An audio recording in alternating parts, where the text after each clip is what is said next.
It's almost the end of 2023, and as you guys can see, I have already made so many FC24 videos, so that leads us to today's video. Today, I'm going to show you my top 5 personal favourite videos that I've made in FC24 so far. But just before we kick in, I want to say thank you so much for all of your love and support you show me throughout this year, man. It truly does mean the world to me. I want to wish you guys a very, very happy new year, and I'll see you in the next one. This season so far hasn't gone to plan for Luton Town. They're currently in the bottom 3 of the Premier League and honestly one of the favourites to get relegated this year. It isn't looking good for the underdogs, but I do have one solution. I'm going to take charge of Luton Town, and by the end of this video I'm not only going to save them from relegation, I will be making them the best team in the world. And boys, it is that time again. No transfers, no youth academy, no scouting system. I can only sign free agents. So this is the starting 11 I've loaded into Luton Town, and on paper, this is probably the worst team in the Premier League in FC24. On top of that, 2 of their best players in Kabore and Lakonga are currently on loan to them. And as you can see, nobody is over 74 overall. If this was Ultimate Team, this entire Luton Town squad would be silver. Do you know how mad that is? Well, thankfully, there are a couple of players I do have high hopes for, with the likes of Elijah Adebayo, Ross Barkley, and also Ryan Giles. But to survive the Premier League this year, with this team, we are going to have to pull off an absolute miracle with these free agent signings. And of course, because we are only using free agent signings, I'm getting rid of every single youth academy players, but to be fair, none of them I've just got rid of actually would help the team out anyway. But we've got 20 million budget to start off with, so if we really wanted to, we could probably make a good 10 signings in the first season and it wouldn't even dent the transfer budget. But the first thing I'm doing is deciding which tactical vision I'm going to use for Luton Town. The only problem is we've got to match these coaches to whatever tactical vision we choose from, because once we choose a coach, we cannot sack them without the game crashing. So whichever one we choose, we've literally got to be happy with for the rest of the time in charge. Now, I like the counter-attack. It worked quite well with Sheffield United when I was trying to keep them up, so hopefully it can do the same job for Luton Town.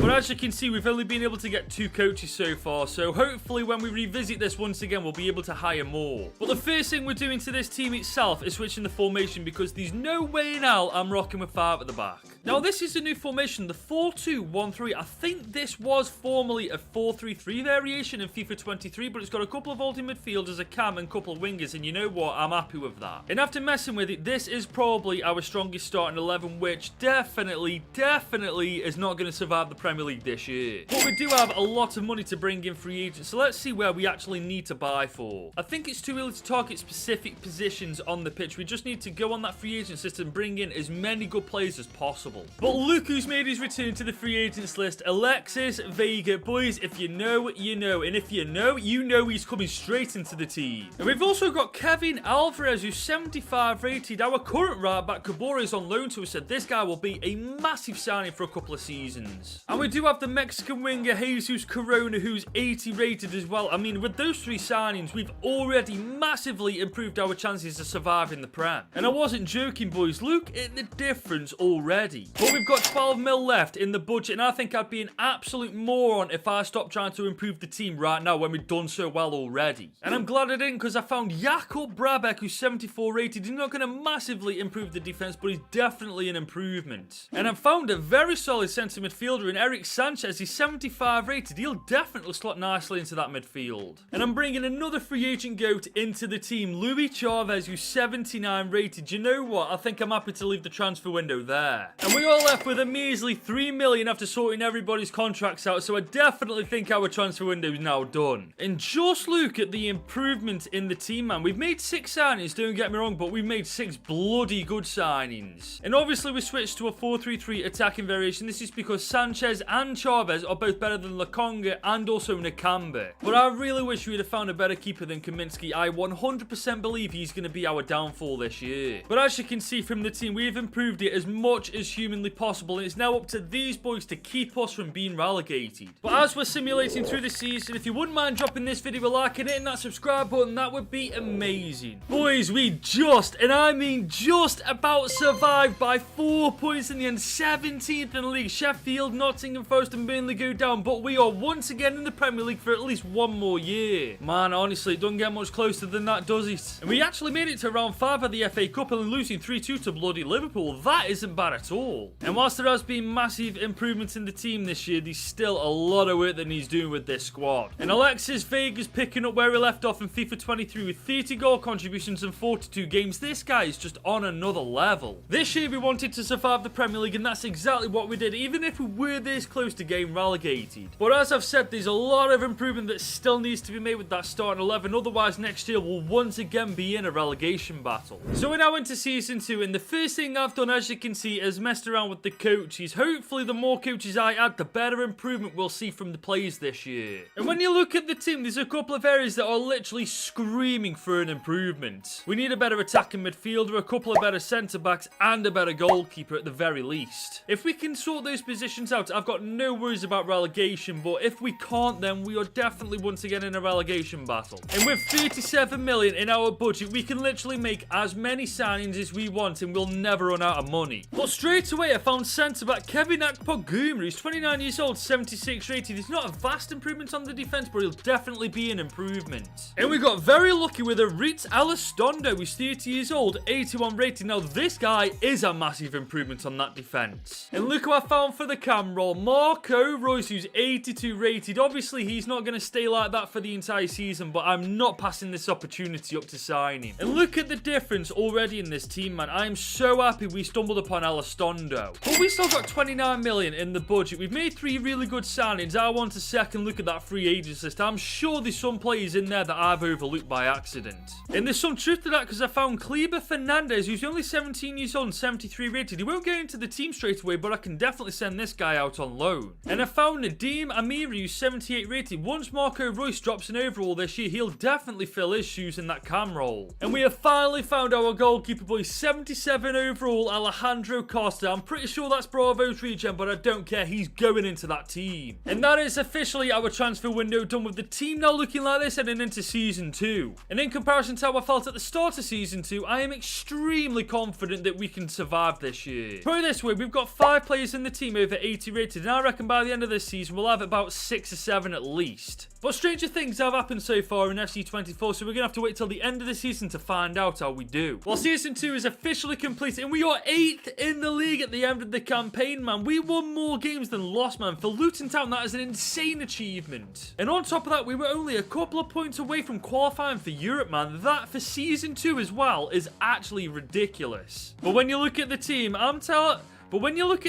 it's not actually surprising. A couple of decent signings next year, and we're definitely getting European football. And Alexis Vega is once again showing why he's the go-to free agent. 17 goals, 6 assists in 41 games. Trust me when I say this year I'd have been content with a mid-table finish, but to get a top 10 finish, I'm buzzing with that. And it shows that this team's very capable of getting European football. We just need to make a couple of really smart signings next year if we're able to. So we're now into season 3 with Luton Town, and I've maxed out the capacity of how many coaches I'm actually allowed to bring in. So the coaches that you see in front of you right now are the only coaches we're allowed to have for now. And looking at the starting 11, I think a better centre back and a better right back, and we potentially get European football for season 4. That's obviously if we can get those positions, because you guys know as well as I do, with free agents you get what you're given. But with 59 million, it is beginning to take the mitt now. We can literally solve those problems just like that if we could spend that money. But we start with Andrea Abate, who's 17 years old, 76 rated. He could potentially come good if we give him the game time that he needs to improve.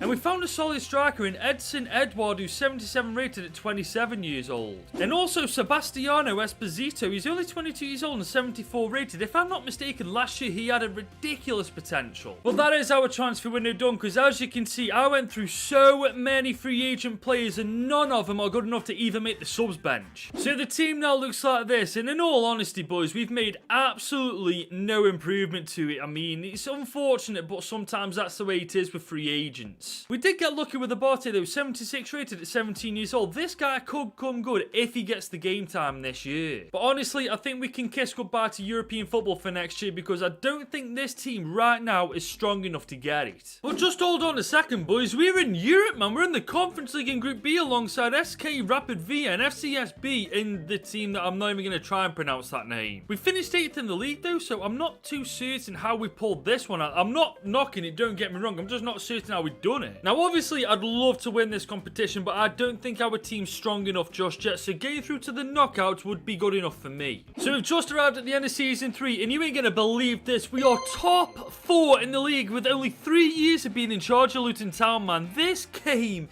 is genuinely on another level, man. Don't get me wrong, I know we got a good team, but we are not ready for top 4 football yet. I mean, look at it, for goodness sake. We still got so many weaknesses that we need to sort out, and now we're in the Champions League next year, man. We're gonna get annihilated. But Vega, once again, 40 goal contributions in 54 games, man. He is legitimately the free agent's GOAT. Don't get me wrong, I'm gassed that we've got top 4 football, but we are going to get destroyed in the Champions League next year if we can't make the right signings to improve the team in the right places. And if next year that free agent list is anything like it was this season, we're in a bit of trouble. So we're now into Season 4 with Luton Town, and I've just realised I completely forgot to check how we did in the Europa Conference League. I mean, we did finish in the top 4 last season, so it doesn't make too much difference, but I cannot believe I forgot to show you guys that. But anyways, looking at the starting 11, there's a couple of areas that I do want to improve upon. We need a better winger than Jesus Corona because he's now 33 years old and he's 80 rated. That overall will start to dwindle this year. We could do with another midfielder as well as a new right back as well. If we can actually get these positions sorted, I'd actually favour our chances way more in the Champions League this year. And we've actually got 147 million to spend, man. This is actually killing me at this point. But we sorted our right back problem straight away with Theo Evans, who's only 18 years old and 82 rated. I'm pretty certain this is Kyle Walker's regen. And we've got a decent winger in Brennan Johnson, who's 25 years old, 81 rated. Now, this guy is definitely going to be a good player for us. And boys, I cannot believe who I've just found on the free agents list. Kai bloody Havertz, who's 87 rated. It looks like Arsenal got sick of him in the end and just released him. But I'm going to leave the transfer window there because with those 4 signings, we won that transfer window. And the team now looks like this heading into our first season in the Champions League. I still can't believe I found Kai Havertz of all players in the free agents list, man. That would never happen in FIFA 23. But one thing I'm happy about in that transfer window, I signed more free agents that were real players as opposed to regens. And if that's a common theme in FC24, I feel like I'm going to enjoy making these videos way more this year. But looking at the team right now, I'm definitely not saying we're going to win the Champions League because we're just definitely not. But with the quality we've added to the team now, I'd say we've got a good shot at making it out to the group stage now. And speaking of the Champions League, we're in Group G alongside Napoli, Benfica and Shakhtar Donetsk. And obviously Napoli will probably top the group, but that second place position is up for grabs between ourselves and Benfica, maybe even Shakhtar Donetsk, but I definitely want to make it through to the round of 16. So we're halfway through the season, boys, and we are currently 3rd in the league, and it is looking absolutely incredible for us. We're actually still in the title race, as mental as that sounds. Put it this way, if we're doing as well in Europe as we are in the Premier League, we've got no issues with the Champions League. Oh, wow. Okay, we get knocked out. Okay, Benfica finished 2nd, and honestly, it wasn't even close. We were 4 points behind Benfica and 8 points behind Napoli. Christ, we only won 1 game out of the 6, man. That is appalling. I mean, we are in the prelim round of the Europa League against Wolfsburg, but I'm not going to lie, that has really disappointed me. And so far, Havertz is our best player, getting 13 goal contributions in 26 games. Who the bloody hell would have thought that? But I did everything I wanted to do in the first transfer window, so this is the team that's going to head into the prelim round of the Europa League. And honestly, I'm actually kind of surprised we got knocked out, man. This team is no pushover anymore. With the likes of 85 rated Evans, 87 rated Alexis Vega, and of course 88 rated Kai Havertz, this team has got some serious ballers in it now. So with that being said, whilst we have been knocked out of the Champions League, I wouldn't mind us going all the way in the Europa League. I mean, we've definitely got the quality in the team to pull that off. Well, boys, we've just finished another season with Luton, and we are once again in the top 4, and we've once again got Champions League football. And don't worry, boys, this time I'll show you how we've done in Europe. And we cruised to the round of 16 after beating Wolfsburg in the Europa League 2-0. That isn't a bad start. We then went on to beat Porto 3-1 on aggregate in the round of 16. Boys, this is looking pretty decent. We beat United 3-2 on aggregate in the quarters as well. Boys, we can actually pull this off. And we beat Real Madrid 5-4 in the semi-finals. We're playing AC Milan in the finals. Sure, we got to beat them after beating bloody Real Madrid. Oh, you are kidding me. How did we lose 3-0 to AC Milan after beating the likes of Man United and bloody Real Madrid? I've got a feeling Milan are going to become our bogey team, man. They've already done the number on me a couple of times in FC24. I don't like these boys already. But I do like the looks of this team. And oh my god, the improvement in 4 seasons has been genuinely remarkable. And this time it's Kai Havertz and Alexis Vega again, 35 goal contributions in like 60 and 58 games, man. That is remarkable. I can't believe Kai Havertz, of all players in the team, performed the best, man. It's a total polar opposite to what he's doing in real life for Arsenal, ain't he?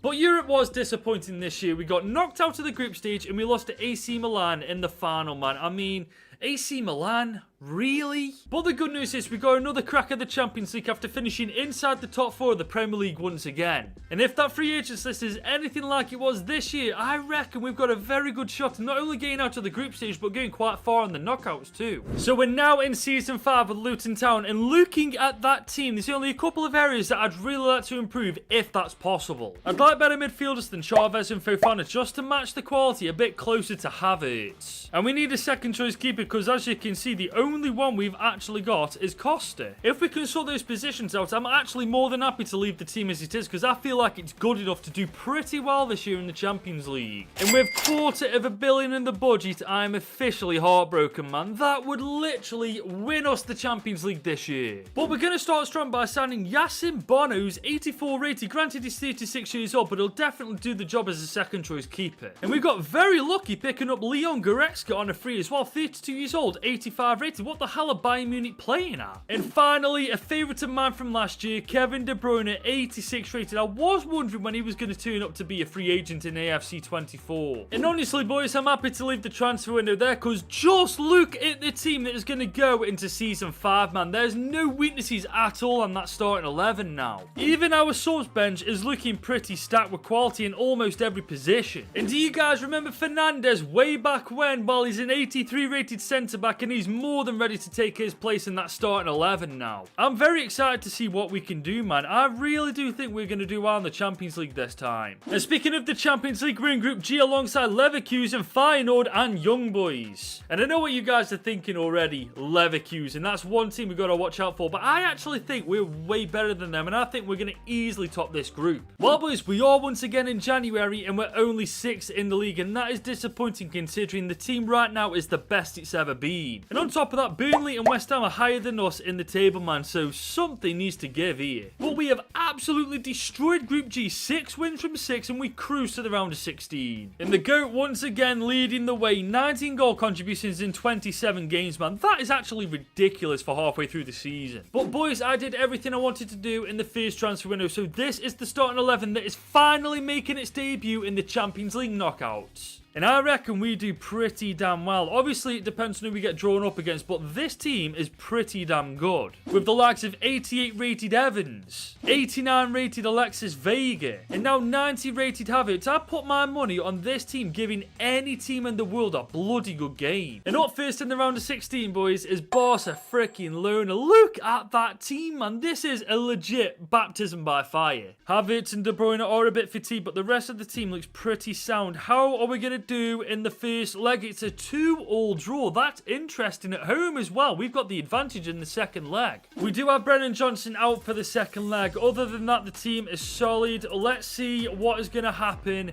in the second. Oh my god, we beat them! Honest to God, with Johnson being suspended, I fully thought we were getting knocked out there, but we've just knocked out Barcelona. And next up in the quarters is Dortmund, and as you can see from that team, it isn't to be taken lightly in the slightest. Half of our team is actually dead on their feet as well. This is going to be interesting. How are we going to get on? Another 2-1 win. Edward in the 76th minute getting the winner. How the hell have we pulled that off with a fatigue squad? The team looks better for the second game, but Evans is bloody suspended, man. I'm not being funny. There's always something going on with this Luton Town team. We've got the advantage. Oh! My god, 3-3! Boys, the scorelines in this game sometimes are actually ridiculous, but we do what we need to do and we're through to the semi-final. And in that semi-final, it's Arsenal. And taking a look at this team, there's a couple of defensive weaknesses we can definitely exploit. But our best left-back, Giles, is suspended for this game, and it's never simple, is he? Let's get into this game. Let's see what the scoreline's going to... We beat them 2-0! Oh my, I told you their defense had weaknesses that we could exploit, and that's exactly what we've done. We are absolutely knackered, boys, but we got a 2-0 advantage, and a draw will literally put us through to the Champions League final. We've beaten them 2-1, boys. We've absolutely demolished Arsenal 4-1 on aggregate, and I think we've absolutely deserved to book our place in that final. And it's going to be Atletico Madrid we're playing in that final. Now, this is going to be a difficult game. Well, heading over to the Prem, we finished inside the top 4 once again. We did actually recover quite well from January, and we finished above Spurs, Liverpool, Manchester United, and Chelsea, man. What happened this season in the league? And just look at these stats, man. 40 goal contributions for Vega, 31 for Havertz, 16 for Adebayo, and 18 for Brennan Johnson. I am exceptionally happy with this team, man. And you know what? For bloody once, half of the team is actually real players, man. That is what I'm most proud of. And even at 36 years old, Kevin De Bruyne is still 84 rated, man. This guy's just built differently, ain't he? Now, up to this point, it's true, we've gone trophyless, not won the FA Cup, the Carabao Cup, we haven't won the Prem, but we've got the chance now to win the most prestigious trophy we can win at club level, and that is the Champions League. It's found Havertz. Oh, tell you what, let's have a pop from distance. Oh, we've just rattled the bar. De Bruyne, collect it, hit it. Oh my days, Atletico, you jammy shit. Atletico got the ball inside, great block. Falls straight to their defend. Oh my god, man. The rebound on that just so happened to fall perfectly to their defender. And, well, it's not even a defender. What am I talking about? It's their attacker, and he poked it away. Alexis Vega. Oh, he's got some room here. Potentially 1-1. Oh, my God, just like that. The free agent goat himself, Alexis Vega, puts us 1-1. That must have been the most short-lived 1-goal lead I've ever witnessed. Adebayo is on a mad one here. Look at him go. I don't think any defender from Atletico is going to catch him here. Oh, that was lucky. I'll be real. That was very lucky. Adebayo with the absolute mad run. He takes the shot, keeper saves, falls straight to Johnson, and for once the rebound falls nicely for us. Kevin De Bruyne on the ball at 36 years of age. He's found Alexis Vega. Can we make it through? Oh my god. Oh my god, Alexis Vega is ridiculous on this game, man. From 1-0 down to 3-1 up, and it's not even half time yet. We have well and truly turned this game on its head. Atletico coming forward now on the right-hand side of the pitch. They've dinked one it. Oh, that's not good. They've just torn us apart with one frigging move. Evans is on the ball. He's looking for that run from Brennan Johnson. He's found it. Oh, this could be beautiful. Adebayo to... Oh, come on, man. Really? You got to be scoring that from there. Leon Goretzka shot. Oh, he's done it. He's done it. It's 4-2. Leon Goretzka has just won Luton Town the Champions League. What a goal, man. Kevin De Bruyne picks it up. Goretzka gets it on the edge of the box. He smashes that. No chance for the keeper. And that was the last kick of the game. Luton Town 4, Atletico Madrid 2. We have made Luton Town the best team in the world. And you know what? It only took 5 seasons to do it with free agents only. I'll consider that a massive W. And on top of that, most of the players we actually brought as free agents were real players, and I'm actually considering that an even bigger W than the fact we did it in 5 seasons. Notts County are killing it in real life, as right now they are top of the league in League 2. And so many of you lot have wanted me to do Notts County for a while, so guess what? That's exactly what we're going to do. I'm taking charge of Notts County for 10 seasons. I'm going to climb the ladder of English football with them and try to win as many trophies as possible. And in FC 24 takeovers, we've got 2 wheels to go through, but I'll get to that a little bit later. So we are officially in season 1 of the first ever FC 24 takeover. And looking at this Notts County team, I genuinely cannot wait to see what we can do with it. Surprisingly, they've only got 2 players on loan to them, which for me is absolutely brilliant. But as you can see, majority of their team is getting on a bit, so that's something we're definitely going to have to consider going forward. But they do have some pretty solid players like Daniel Crowley, right winger Aaron Nemain, and of course Macaulay Langstaff, who, if I'm not mistaken, got 41 goals and 41 appearances last season, which is absolutely mental. So all in all, boys, I think this Notts County team is pretty damn decent. And of of course, we'll be keeping track of our top goal scorer, top assister, and how many trophies we've won throughout this takeover. But before we do anything else, I want to set up our tactical vision. Now, so far, I've been leaning towards using counter-attack, but for this one, I want to change it up a bit. I want a bit of Barca in this Notts County team. I want them to be playing tiki-taka football. But as you can see, we've only got 5 open positions for coaches, and the only one that's available for tiki-taka is Dexter Rowland, and as you can see, he's definitely not the best coach in the world. And the game still crashes when you decide to sack a coach, so I'm not going to bring any in just yet because I just don't want any bad coaches in this team. Well, the good news is our budget is 2 million in season 1, and honestly, for a League 2 side, that is pretty damn decent. But boys, I'm not going to keep this formation. I will be keeping the 3 at the back. I'm just not going to keep this one in particular. I want to use the 3-5-2 formation. I might be very wrong in saying this, but I think this formation is really suited to that tiki-taka style of play. And with a little meddling around, this is our strongest starting 11, and honestly, I'd argue we could get promotion in season 1 if that wheel does go our way. Now, obviously, we've got 2 wheels for every takeover this year, so let me just explain to you how it all works. Now, the first wheel is just like last year. It dictates how many transfers we're allowed or whether we've got to release a player. But once we get to the Prem, we're sacking the transfer wheel off and introducing the takeover wheel, which basically will give us a multitude of different options, some that could really help us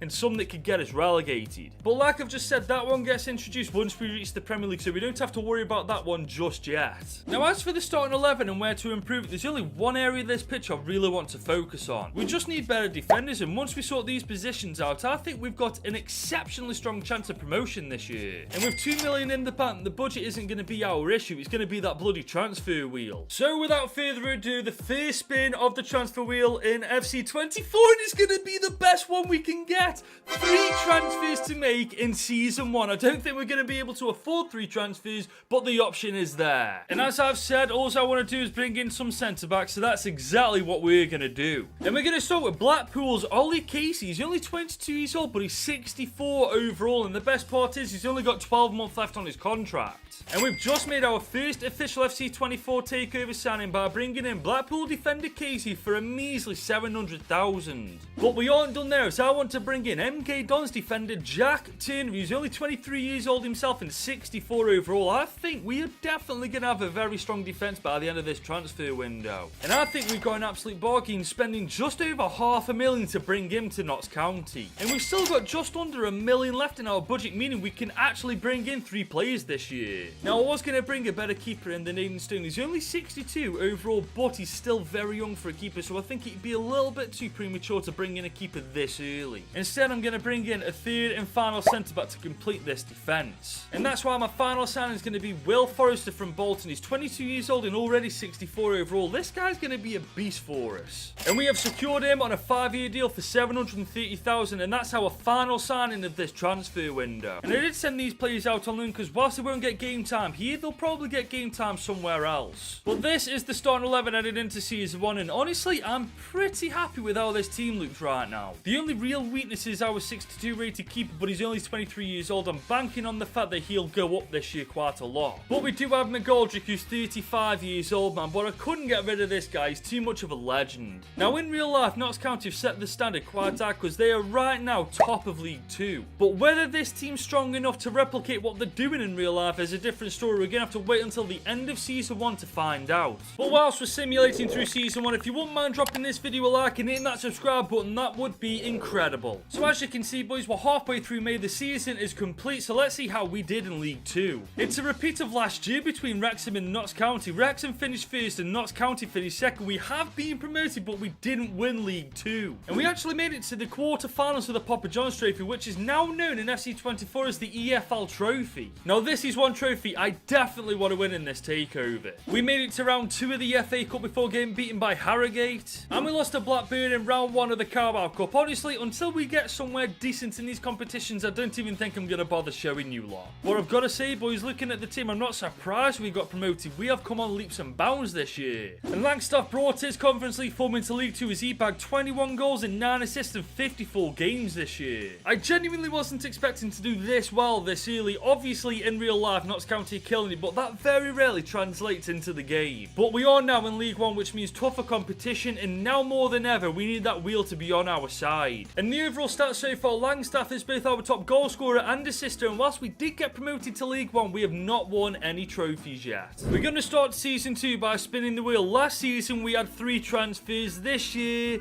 we ain't so lucky, man. Only 1 transfer to make in League 1. That could either prove really good or really goddamn bad. But to be fair, looking at the team, I think there's one area of this pitch that we do need to focus on. And no, I'm not getting a better striker for McGoldrick, although I do probably need to renew that guy's contract so he doesn't leave us halfway through the season. I'm bringing a better midfielder in than Bostock. He's 64 rated, one of the weakest links in this team, and he's also 32 years old. I think once we do this, we'll have a much better chance of doing well in League 1. And with 6 million in the budget this year, we can go all out on bringing in one exceptionally good defensive midfielder. Now for this position, we're spoiled for choice. We could go for Tim Irogbunum, who's only 21 years old and 69 rated. We could go for Han Noah Masenga, who's only 22 years old and 73 rated. Or we could go for Lewis Travis, who's 26 years old and 74 rated. They're all fantastic choices, but I think it's obvious who I'm going to go for. And if you guess Lewis Travis, you are absolutely spot on, as we've spent a whopping £5 million to bring him to Notts County. And boys, after renewing everybody's contracts, we are almost bankrupt. £34 is left in our budget, man. It's safe to say that's our transfer window done. But the team does now look like they're heading into season 2, and I am honestly gassed with how good this team has become so far. Obviously, Travis is by a mile the best player in the team right now, but I'm hoping some of his quality will rub off on some of the other players. And don't get it twisted, I know we aren't getting promoted anytime soon. All I want from this team is growth in abundance, and if we can do that and survive League 1, I'll be pretty happy with that. So boys, we're at the start of June. The season is once again complete, so let's go see how we did in League 1. We finished in a very respectable 13th place in the league, man. Mid-table for a promoted team to League 1 isn't bad at all. I'm curious though, where are Wrexham? Oh my god, well we did better than Wrexham because they're straight back down to League 2. But we only made it to round 3 of the Papa John's trophy. On god, why is this trophy more difficult to win than the Premier League and Champions League freaking combined? But in fairness, when you look at the improvements in the team, I reckon one more season in League 1 and we'll be ready to challenge for promotion. And is it any surprise that Langstaff's our top goal scorer with 22 goals and 5 assists in 55 games? I said at the start of season 2 I'd like us to survive League 1 and the team to massively improve, and to be fair, that is exactly what this Notts County team has done. But next year we need that wheel to be on our side, because if we do want to do well next year, we need more than one bloody transfer. And the overall stats for the end of season 2, Langstaff is our top goal scorer, with Daniel Crowley now being our top assister, but we still yet to win a single trophy. So we're now into season 3 of the takeover, and I've finally added some coaches to the coach management system. I'm hoping that this will actually help the players to grow a bit more this year. But when you look at the team, it's obvious that there's one area that is screaming for an improvement. As much as David McGoldrick is a legend, he's 62 rated now, and he's just not good enough for what we need up top alongside Langstaff.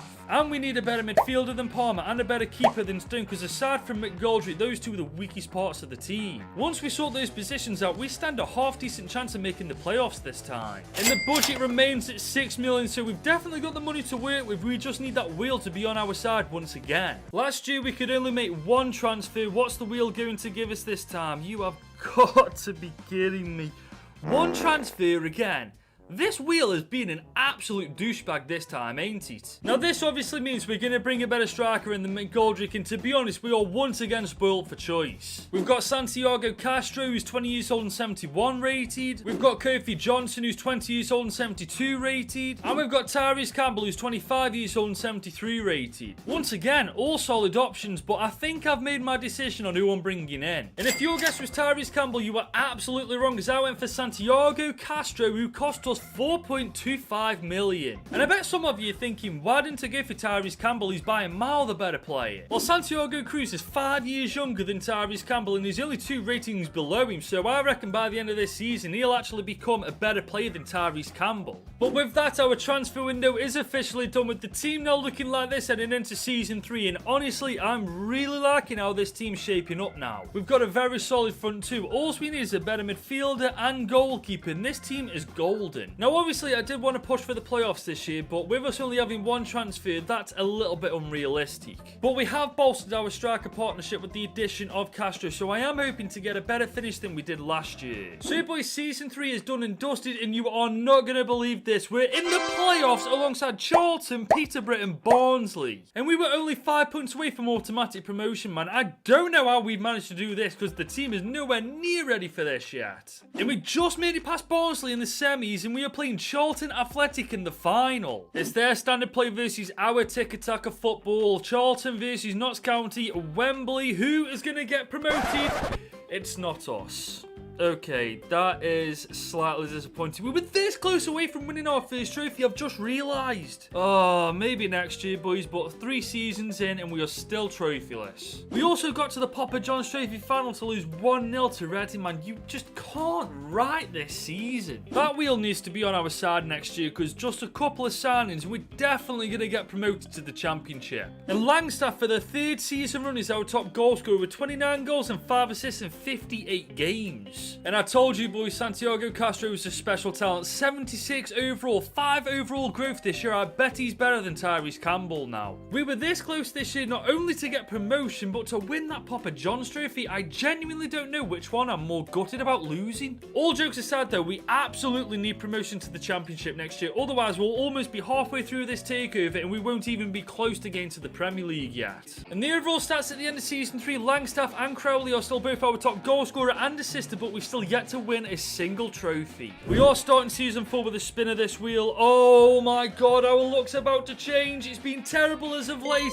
but we've got 3 transfers to make in Season 4. And luckily, there are 3 positions that are absolutely dying for improvement. We certainly need a better keeper than Stone. He's absolutely the reason that we aren't doing well right now. He's definitely holding us back. We also need a better midfielder to partner up with Travis in that midfield. And if we can afford it, we need a better winger than Jones, but I'm not too fussed if we can't bring a winger in and we just focus on bringing in a better midfielder and a better keeper. But there is 7 million in the budget, so to be fair, we could probably get away with 3 signings this season. And starting with the keeper, I'm going for 72 rated Stefan Bajic from Bristol City. He will be miles better than Stone. And for a measly £2 million, we've signed in from Bristol City on a 3-year contract. And for the midfielder, I'm going for Yasin Ayari from Brighton, who's 72 rated and only 22 years old. I can see this guy being an absolute beast for us. And due to the fact his contract was running out, we got an absolute bargain, only spending 3.7 million on him. So we've now finally got a better keeper and a better midfielder, and honestly, I am so goddamn relieved that we've been able to do that. Now, I found Randall on the subs bench, who is a little bit better than Jones's, but I'd still like a better winger. But we've only got 1 mil in our budget left, so if we are going to bring in a winger, there's only one way we're going to do it. It's time to delve on the free agents list for the first time to see what it's got to offer. Now, Yannick Carrasco is an available free agent, but I feel like for League One, it's a little bit unrealistic. And I've also found Adam Karabak, who's 22 years old and 77 rated, but again, he's a little bit too good for League One. But Alex Martin definitely makes sense. He's 24 years old, 71 rated. I definitely feel like this is the perfect player for the job. And now the team looks like this heading into Season 4 now that the transfer window is officially done. And there's not a single player in this starting 11 that isn't under 70 rated, man. We've definitely got to get promoted this year. Honestly, boys, anything other than promotion this year, I will consider a massive failure. So, boys, we've just arrived at the start of June, and here's hoping that we are finally out of League One. Oh, we've friggin' done it, boys. We're second in the league. We are finally in the Championship. I mean,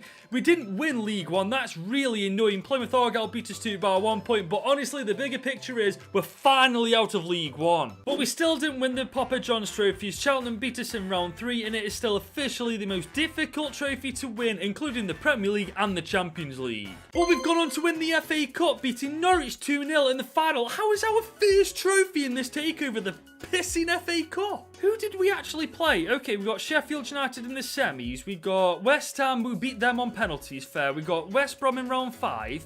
Who has Swansea in round 4. So it's actually a pretty easy...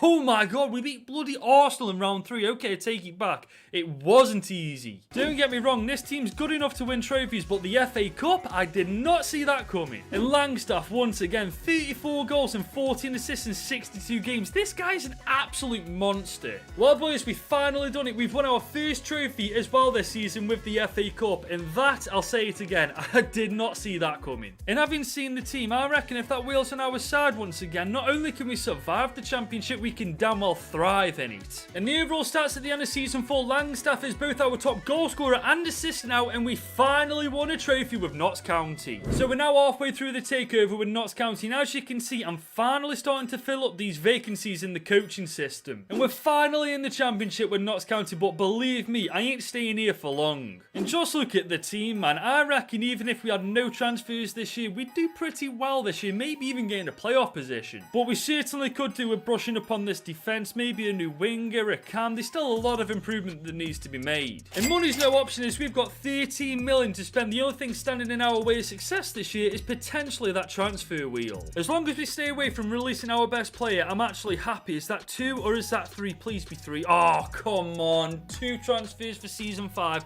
It's still better than 1, but we could have done with 3 ideally. Now, to be honest, I'm happy leaving our cam and winger alone because we've got Langstaff, Castro, Maitan. We've got goal scorers in the team. Instead, I want to focus on this defence because as we've already seen, once we strengthen up our defence and goalkeeper positions up, we do pretty well. And starting the transfer window, I'm signing Bashir Humphreys from Crystal Palace. He's 73 rated at only 24 years old. I think he could be pretty good for us this season. And to be fair, we negotiated a fantastic deal with Roy Hodgson as we only had to spend 4.2 million on him. And for the second and final transfer of this window, we're robbing yet another Palace player, Alan Maturo, who's 22 years old but 75 rated. And the best part, he has got 12 months left on his contract. But even with that contract running out, we still had to fork out 7.9 million. This guy wasn't cheap at all. And after renewing everybody's contracts, we've literally got no money left. £5 in the budget, man. If you can get it lower than that, I'll be very impressed. But this is the team heading into season 5, and honestly, boys, I reckon we've got a very good shot at promotion this year. Don't get me wrong, I'm not saying we'll get automatic promotion, but the playoffs are definitely possible with the strength in this squad. With the likes of Badgett, who's 77 rated, our absolute goal machine Langstaff, who's 76 rated, and finally Castro, who's 81 rated. Give me one good reason right now why this team can't make the playoffs. Now, this is so bizarre. I've just realised because we won the FA Cup, we're in the Europa League in Group B alongside Lazio, LASK, and Mulder FK. I was sailing through the calendar, saw a fixture against Lazio, and I completely forgot that the FA Cup gives you European football. I mean, it would be amazing if we actually won the Europa League, but there's no way in hell we've got a chance of it. So, boys, we are at the end of our 5th season in charge of Notts County, and we are in the playoffs alongside Leeds United, Middlesbrough, and Luton Town. I'd be absolutely lying if I said I was surprised. This team is too damn good to be in the Championship. And we smashed Middlesbrough in the semi-finals, and we're playing Leeds United in the playoff final. It's tiki-taka versus gegenpress. In the last playoff final we were in, we lost. I can't remember who it was to now, but the team is looking pretty decent.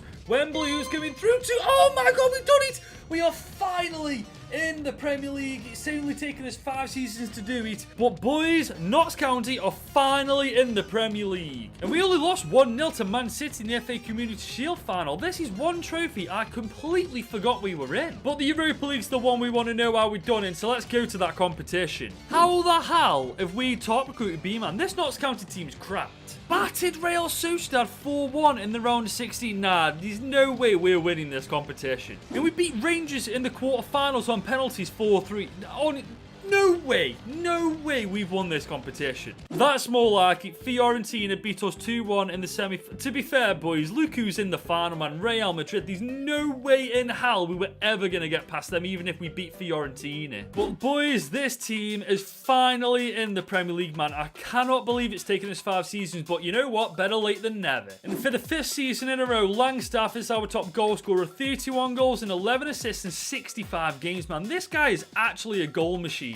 I'm buzzing, man. We're promoted. We got another trophy in the cabinet, and we did pretty sick in Europe, man. We really couldn't have asked for a better season. But we're saying hello to 2 things next year. We're saying hello to the Premier League, the toughest league in the world, and also to the next wheel that we got to spin, because we're saying goodbye to the transfer wheel. And let me tell you, the next 5 seasons with Notts County are going to be very interesting, to say the least. And the overall stats for halfway through this takeover, Langstaff is both our top goal scorer and assist, and we've now got 2 trophies in that cabinet. cabinet. So we're now in season 6 with Notts County. We are finally in the Premier League. It's taken us long enough, hasn't it? But looking at the starting 11, it's definitely not strong enough to keep us there. But the budget this year is ridiculous. 55 million to spend. That is by a mile the biggest budget we've ever had. But because we're now in the Premier League, we're not using the transfer wheel anymore. We're using the takeover wheel. So let's go to it to see what it's all about. Now, the only rule with this, we can make as many signings as we want unless whatever we land on tells us not to. But the difference is this wheel could give us a fantastic season or it could literally get us relegated with the options on here. So the first spin of the takeover wheel in FC24, is it going to be good? Is it going to be bad? Max potential. What's max potential? Make a player of your choice's potential 99. That is absolutely fantastic. That means that we can change the potential to any one of these players to 99. That is absolutely incredible. Now, the obvious choice is Santiago Castro, but he's already 85 rated at 23 years old. I don't think he needs it. And we could use this on Yasin Ayari, but again, he's 79 rated and 24 years old. He doesn't need it either. I'm going to use this on Alex Martin. He's 26 years old. He's 78 rated, and it would sort our left winger out for the remainder of this takeover. And we still have 55 million to spend even after spinning that wheel, which means we can spend all of that money on as many players as we want. And looking at this starting 11, there are a couple of positions that we could do with improving. We need better centre-backs, we need a right winger, and we definitely need a new cam. But with 55 million, we're not going to sort all those positions out straight away, so we're going to have to choose the ones that we want to improve the most. So I'm going to put all that money into bringing in better defenders, because I think that that's going to be key to us doing pretty well this year. And the first defender we're bringing in is Cameron Carter-Vickers from RC Lens. He's 82 rated at 30 years old. He will massively improve the defensive lineup.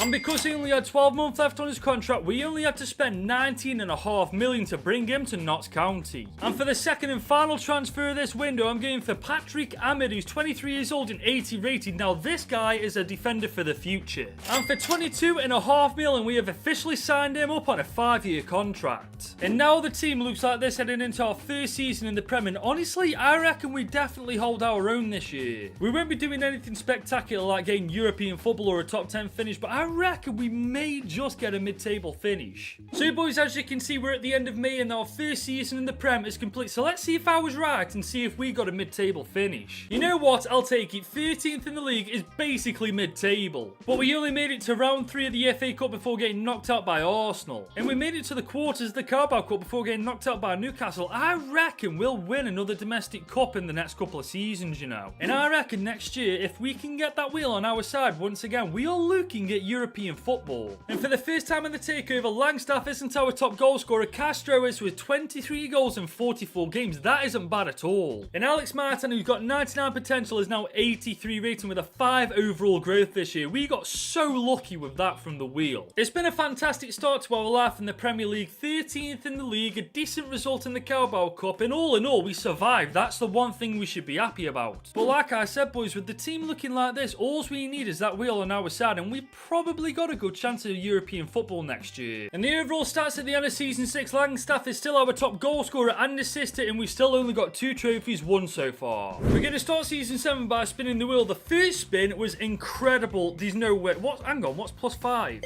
Okay. Increase the player of your choice's rating by +5. Oh my god! What is this? So with that, I get to increase the rating of any one of these players by 5, man. This is ridiculous. I could go for Santiago Castro, but I don't think he needs it. I could use it on Alex Martin, but he's got 99 potential. He really doesn't need it. I think I'm going to use it on Macaulay Langstaff. He's 79 rated at 32 years old, and 84 rated Langstaff would be an absolute monster. And there we go. Langstaff is now 84 rated. Him and Castro up top this year are going to be an absolute menace to the Premier League's defenders. And we've still got 51 million in the budget to spend on whoever we want, so let's go to the team to see where it needs improving. We just need a better cam and right winger. Other than those positions, the rest of this team is absolutely brilliant. And honestly, once we sort those positions out in particular, there's no reason why we can't get European football. And starting with the winger, I'm going for Everton's Jesharun Raksaki. I've definitely got that name wrong, but he's 80 overall at 26 years old. I reckon for the next 4 seasons, he could potentially turn into a monster. And I think we got a great great deal as we only had to spend 22.5 million to bring him to Notts County.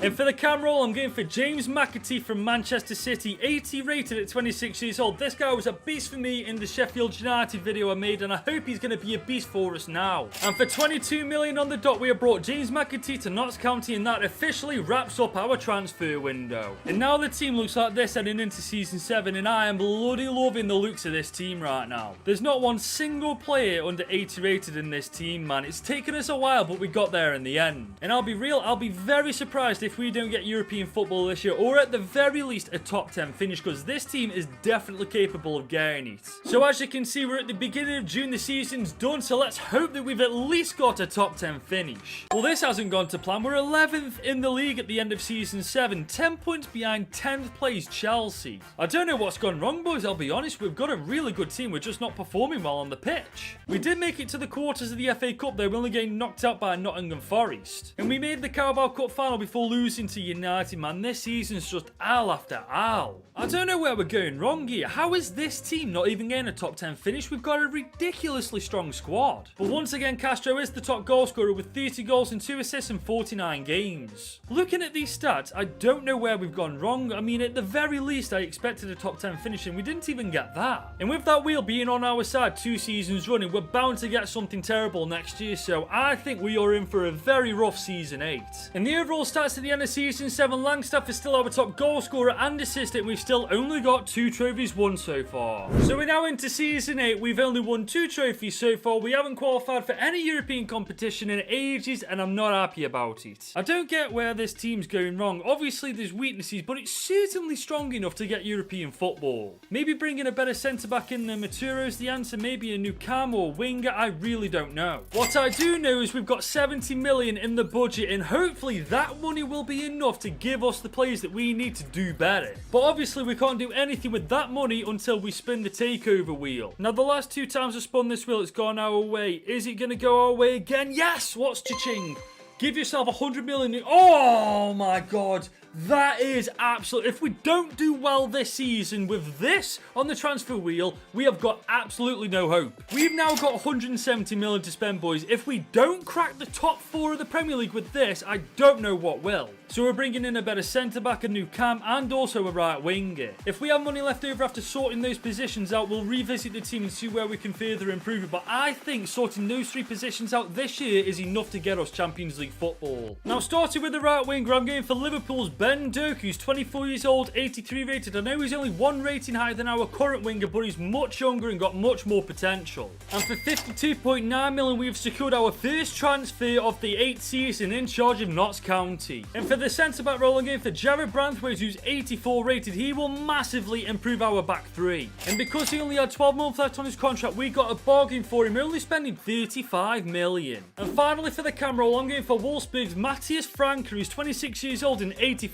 rated. I've never heard of this guy before, but this guy is a beast. And for what I believe is a record signing of 54.9 million, we have secured him on a 4-year deal. And with those 3 additions, I'm telling you now, boys, we're doing much better this year. But this subs bench doesn't look up to scratch for my liking, so I think we've got a little bit more work to do. Now, we've got 12 million left in the budget, and obviously we can't bring in more players for that amount of money, so that does leave one option again. It's time to go back to the free agents list to see who we can sign. So I went on to sign Emiliano Martinez as a backup keeper, and I signed Bruno Betancourt as a backup striker. And so the starting 11 now looks like this, the subs bench looks like this. I think we are ready for season 8. And I'm just putting this out there, if we don't A, win a trophy, or at the very least get top 4 football this year, I don't know what else to do with this team. It is about damn time as well. We're finally qualified for the Champions League. I'm not going to lie though, that's the very least of what we should be getting with the team we've got. And we got knocked out in round 5 of the FA Cup by bloody Wolves. I mean, what is wrong with this team? How do Wolves beat this team, man? Please, somebody explain that one to me. Castro is once again the top goal scorer, 25 goals, 5 assists in 43 games. We haven't won any trophies this year. Granted, promoted, but we're in the Champions League, and let's be real, we should have been in the competition last year. But I'm nervous about that wheel now. 3 times in a row it's been good to us in the Prem. 4th time lucky isn't something that normally happens. In the overall stats at the end of Season 8, Langstaff is still both our top goal scorer and assist, and we still only won 2 trophies. We've got to win something at some point, haven't we? 4th time spinning this wheel. Is it going to be 4th time lucky? Oh my days, there's no way.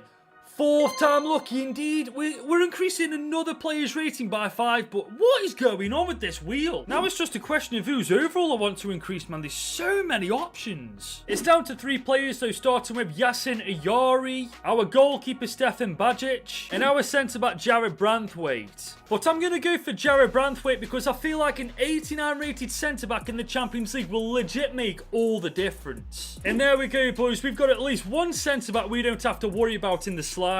But we've got 166 in our budget this year, man. We've got to make the most of that money. Now, we have improved Branthwaite overall, but Carter Vickers is going to go down this year. He's 82 rated, and I think for the Champions League, it'll be a bit too much for him. And to be honest, a couple of new midfielders in place of Ayari and Travis wouldn't go amiss either. And as much as I hate to admit it, Langstaff might need to be replaced as well. He's 83 rated at 34 years old. I mean, that's all depending on if we've got the money left over to do this. And starting with the centre-back, I'm going for Giorgio Scalvini, who's 86 rated. This far into the career mode, I couldn't think of anybody better. And I think that's our most expensive signing yet, as we've just spent 60 million to bring him to Notts County. And for the first DM, I'm going for Caicedo from Wolves, who's 85 rated. And boys, this guy is going to be a monster for us. But boys, he only had 12 months left on his contract, meaning we got a very good deal, only spending 39 million on him. And finally, for the second DM, I'm going for Rafael Onyedika, who's 30 years old, 85 rated. I think him and Caicedo together are going to be a unit. And just like Caicedo, he only had 12 months left on his contract, so we only had to spend 37 million on him. And after renewing everybody's contracts, we've only got 7 mil in the budget, so that's our transfer window done. And the team looks like this heading into Season 9, and on my life, I am absolutely gassed with how good this team looks. I'm not even bothered that we still got Langstaff in the team, because let's be real, this guy's an absolute legend at this point. And believe me, I've got high expectations this year. I want us to win the Premier League, I want us to at least win the FA Cup or Carabao Cup, and I certainly want us to get quite far in the Champions League this year. And speaking of the Champions League, we're in Group G alongside Fiorentina, Real Sociedad and Shakhtar Donetsk. And like I've just said, boys, I want to get far in this competition. It's our first time in it, and I definitely don't want it to end in the group stage. So as you can see, boys, we're at the start of June. The season's done. I'm praying to God that we've done well again this year. We were so close, man. Second in the league, 6 points off Manchester United. I mean,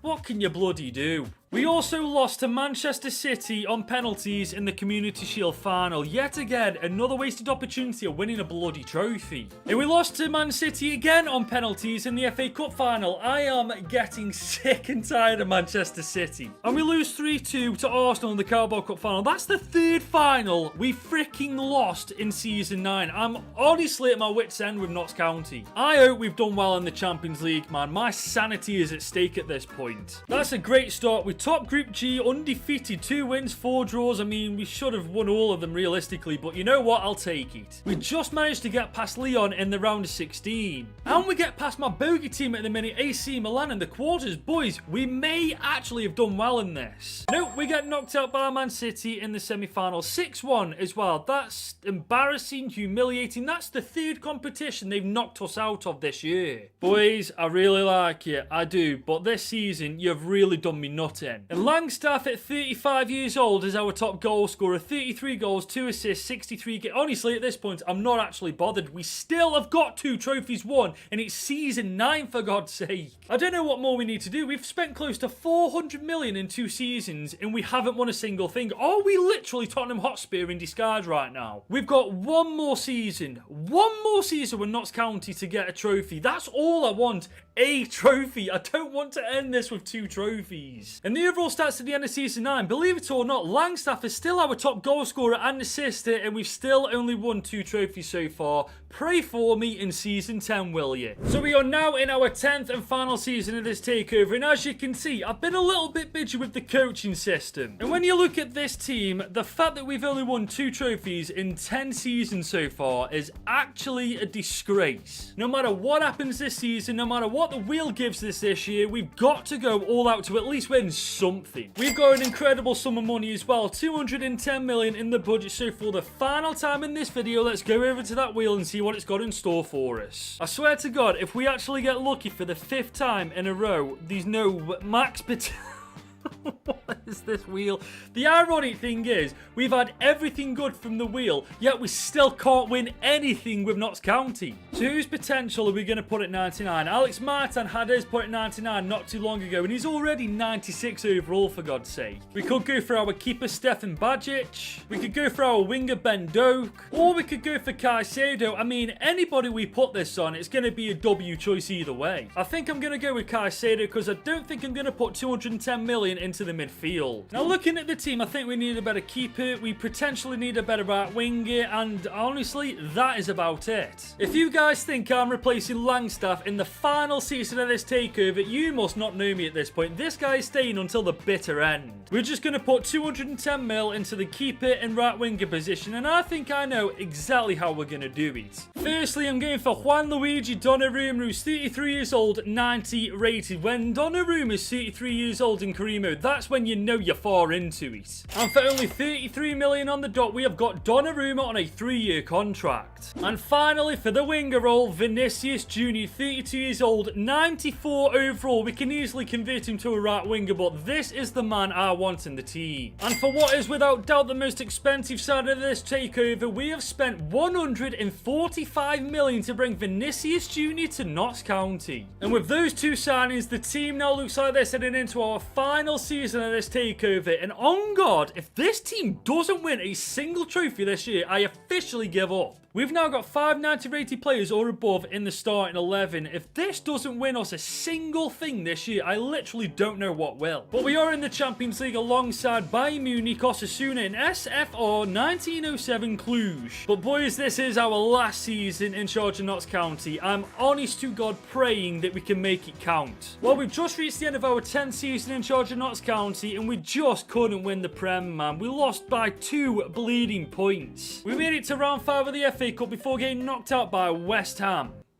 West Ham United beat us. But we finally won another trophy, man. We beat United 2-0 in the Carabao Cup final. We've got 3 trophies with Notts County. It's about bloody time as well. But the one we're all waiting for, the Champions League. Let's just pray to God we've done well. Well, we started off well by topping Group H. We even beat Bayern Munich to first place. We got past Dortmund in the round of 16, beating them 3-1. So that's already 2 German giants we've gotten past so far. And we also beat PSG in the quarter. Nah, I'm sorry. If we haven't won the Champions League this time, I'm going to go mental. We also beat Man City in the semi-finals 2-0. We're playing Napoli in the final.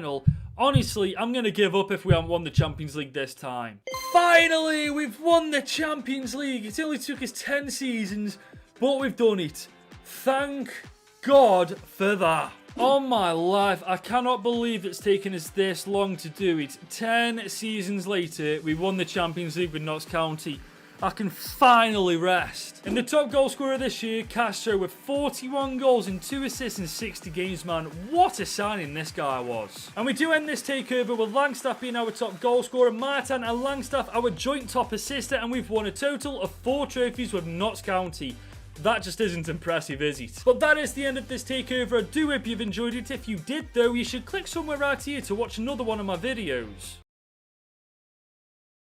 Crystal Palace right now are mid-table in the Premier League, and that does sound decent, but when you compare them to some other teams, they are getting left behind. West Ham United, Aston Villa and Brighton are all playing European football and are doing much better than Palace in the Premier League this year. Don't get me wrong, I think Roy Hodgson is a great manager, but I think he's taken Palace as far as he can. So today, Crystal Palace are under new management. I'm taking charge of them, and by the end of this video, I'll be making them the best team in the world. So this is the Crystal Palace team I've loaded into, and whilst on paper it doesn't look that impressive, I promise you there's some balls we can build this team around. For example, there's Favorutie Eze, who's only 25 years old and already 80 overall. There's also the captain of this team, Mark Gee, who's only 22 years old but 78 overall as well. We can turn this guy into a beast. And my personal favourite, Michael Olise, who's only 21 years old and 78 overall. I'm going to do whatever it takes to keep him in this Palace squad. But whilst we have some really good players to work with, there's also some problems at Crystal Palace. Like this stupid contract situation I've just walked into. If I don't sort these contracts out, we're going to lose half of our squad. And to be fair, the average age of this team isn't exactly young. Fair amount of players in this Palace team are above 30 years old. But on the flip side, majority of our best players aren't even close to touching 30, so that is a good thing.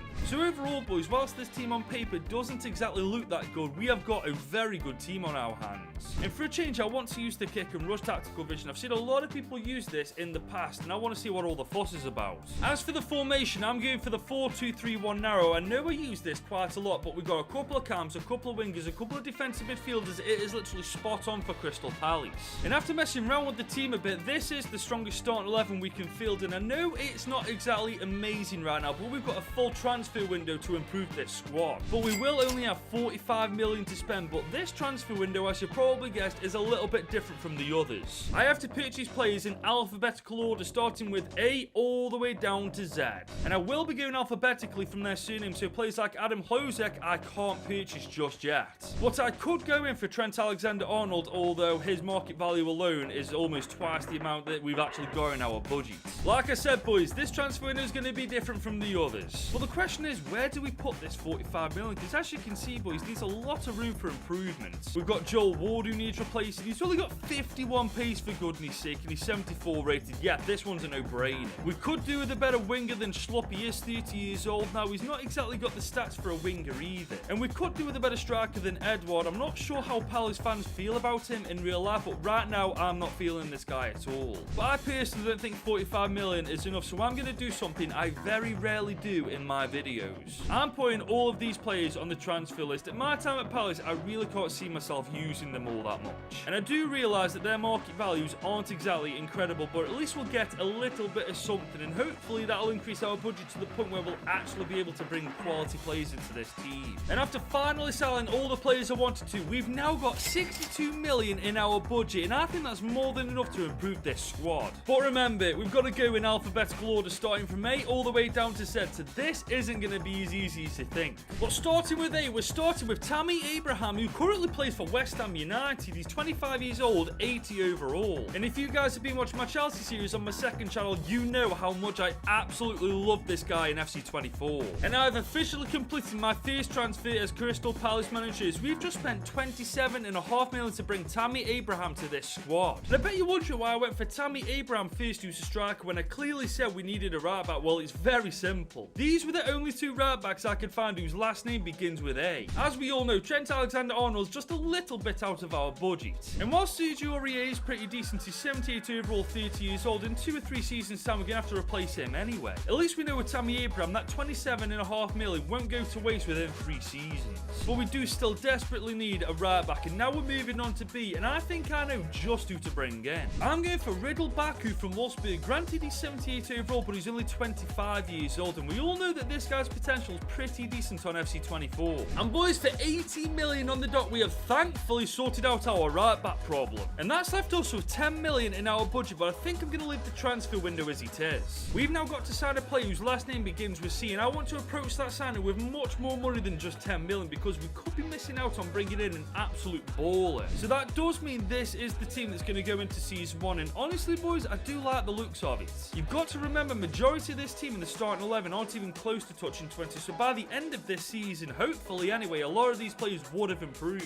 But I'm not expecting anything spectacular. I'd be very happy for a mid-table finish, but I don't want to be anywhere near that relegation zone. Well, boys, we were nowhere near the relegation zone. We're 6th in the league at the end of season 1. We got European football for season 2. What did I tell you guys? Hodgson is a good manager, but he took Palace as far as he could, and it's time for me to take them to the next level. But apparently that doesn't mean the FA Cup, because Sheffield United knocked us out of that. And Watford knocked us out of the Carabao Cup in round 2. Honestly, I just give up at this point. But what did I tell you guys about the team, man? Look at the improvement in the squad. And Eze was actually our top goal scorer and assister, getting 20 goals and 9 assists in 41 games. I didn't see that one coming, to be fair. I thought Abraham would have been the top goal scorer. But in only one season with Palace, we've taken them from the mid-table spot to the top 6 in the Prem. I'm bloody proud of that. And I actually think this team will hold its own in the Europa League. Obviously, we've got to transfer new to improve, but even like this, I reckon we'd at least make it out of the group stage.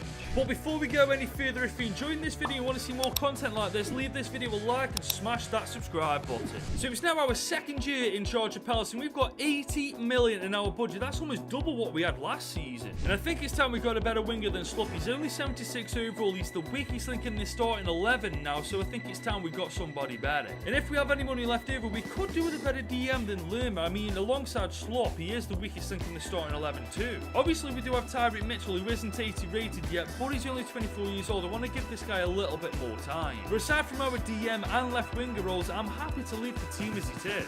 But remember, the next player we bring in, their last name has to begin with C. And honestly, boys, a left winger beginning with C, that's going to be tough to find. And after what felt like ages of searching, I finally found the winger, Samuel Chukwueze from AC Milan. He's 25 years old, 83 overall. This guy's a beast. The only problem is he's worth between 62 and 49 million, so he's not exactly going to be cheap either. Now, I'm going to start at 50 million. That's just above their lowest market value region. They only want 53 million. Oh my god, this is actually going to turn into a bargain. I want a little bit less though. I want to go 51 million. I'm a stingy git, aren't I? They've accepted it. That's absolutely fantastic.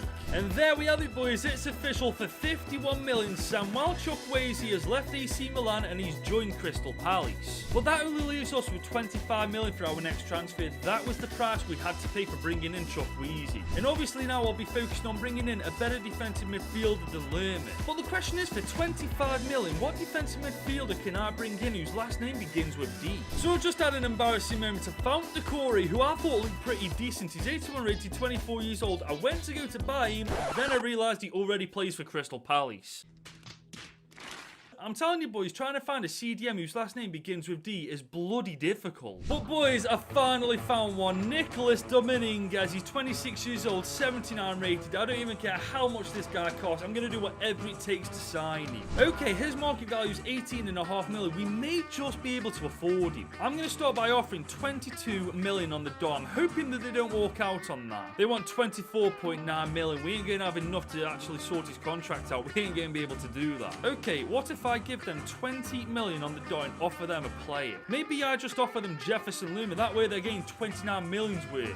Please don't walk out. Please don't. Oh, they don't want Jefferson Lerma. They want 24.9 million. Are you joking? Okay, let's drop it to 22.5 million. Please, for God's sake, accept this. They want 23.7 million. No, we're going to go down to 22.5 million and you are going to accept this. Please accept it. Please accept it. Thank you, Steve Cooper. Thank you, you absolute legend. And boys, that is our transfer window officially wrapped up with the signing of Nicholas Dominguez. And now the team looks like this going into season 2. And I've got to say, with only 2 signings this year, we've massively improved this Crystal Palace team. Our front 4 looks good, our midfield duo looks good, our defense already looked pretty solid. I reckon we are more than ready for the season ahead. And we are, of course, in the Europa League after finishing 6th in the Prem last season. We're in Group A alongside Frankfurt, Anderlecht and Randers FC, who's a team I've never actually heard of. Now, at the start of this year, I'd have been happy just to get to the knockouts, but I reckon with the team we've got, we can at least make it to the semi-final. So we are at the end of season 2 with Palace, and we have finished 5th this time, 1 place higher than the previous season, and we were only 3 points outside the top 4 this time. I'm telling you now, boys, we're getting closer and closer to getting into the Champions League. But believe it or not, we've won the FA Cup, beating Wolves 2-1 in the final. I genuinely thought we'd have won the Premier League sooner than we won the FA Cup, so this is a massive surprise.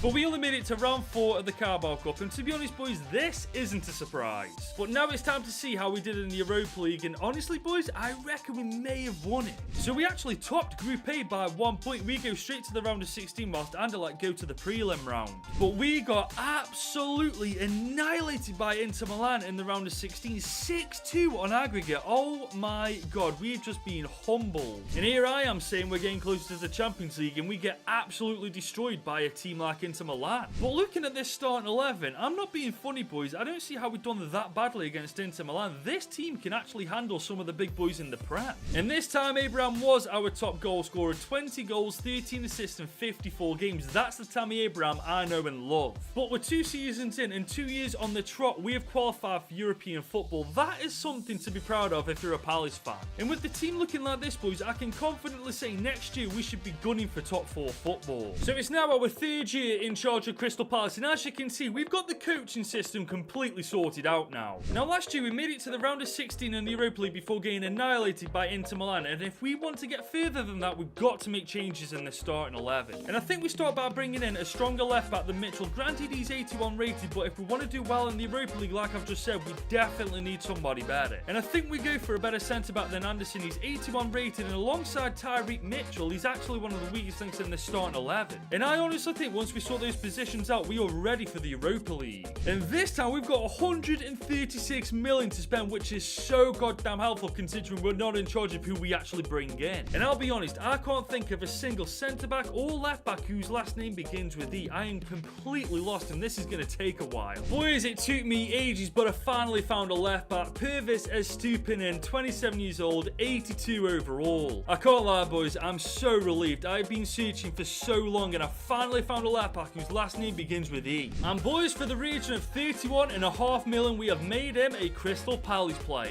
So now our left back situation sorted. Now we just need a centre back whose last name begins with G. And honestly, I think I actually just thought of a centre back who we can bring in. We can bring in Gabriel, who also plays for Napoli. He's 27 years old, 86 overall. This guy will massively improve that back line. And the best part is we can absolutely afford him. He's worth between 73 million and 58 million. And he is our most expensive signing yet, as we've just spent 65 million on the dot to make him a Crystal Palace player. And now Dominguez is actually our weakest link in the starting 11. He's 82 overall. I know I only brought him in last year, but if I was going to spend that money anyway, it would be to bring in a new CDM. Now I'm going to have a quick look, because the next player we have to bring in's last name has to begin with H, and honestly that could be kind of tricky. But I found Pierre-Emile Højbjerg almost straight away. He's 85 overall, 29 years. This guy could solve our defensive midfield problem, but his market value is definitely higher than our budget, so if we're going to do this, we're going to have to pull some strings.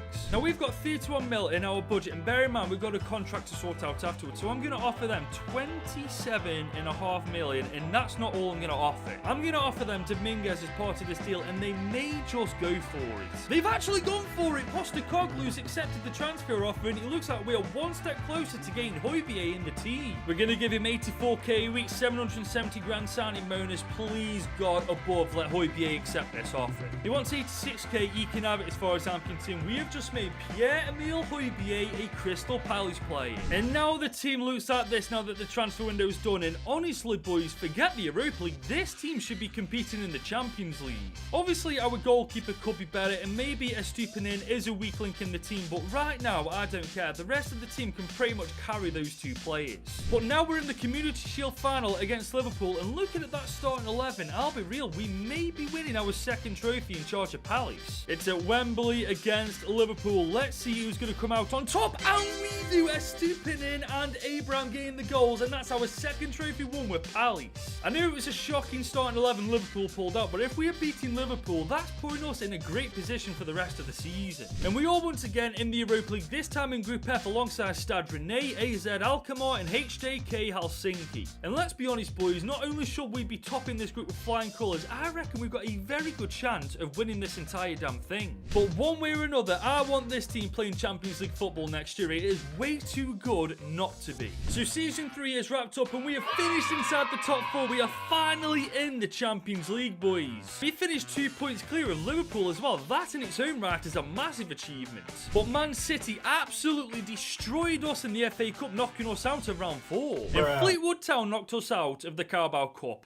Fleetwood Town. I'm just saying, if the FA Cup and Carabao Cup reflect how we've done in the Europa League, we are looking at a very early exit. Well, it's a total 180. We've won the Europa League, beating Atalanta 2-1 in the final. That's our third trophy won now at Palace. That's amazing, boys. We got a top 4 finish and the Europa League. We had Champions League football guaranteed no matter what. And just look at this team, boys. I'm not being funny. We only need a couple more players, and I actually reckon we'll go pretty damn far in the Champions League next season. And Tammy Abraham is once again our top goal scorer, 27 goals, 7 assists in 54 games. This man is just an absolute machine on FC24. And like I just said, boys, we've got top 4 football in the Prem. We've won the Europa League. This has been by a mile our best season so far.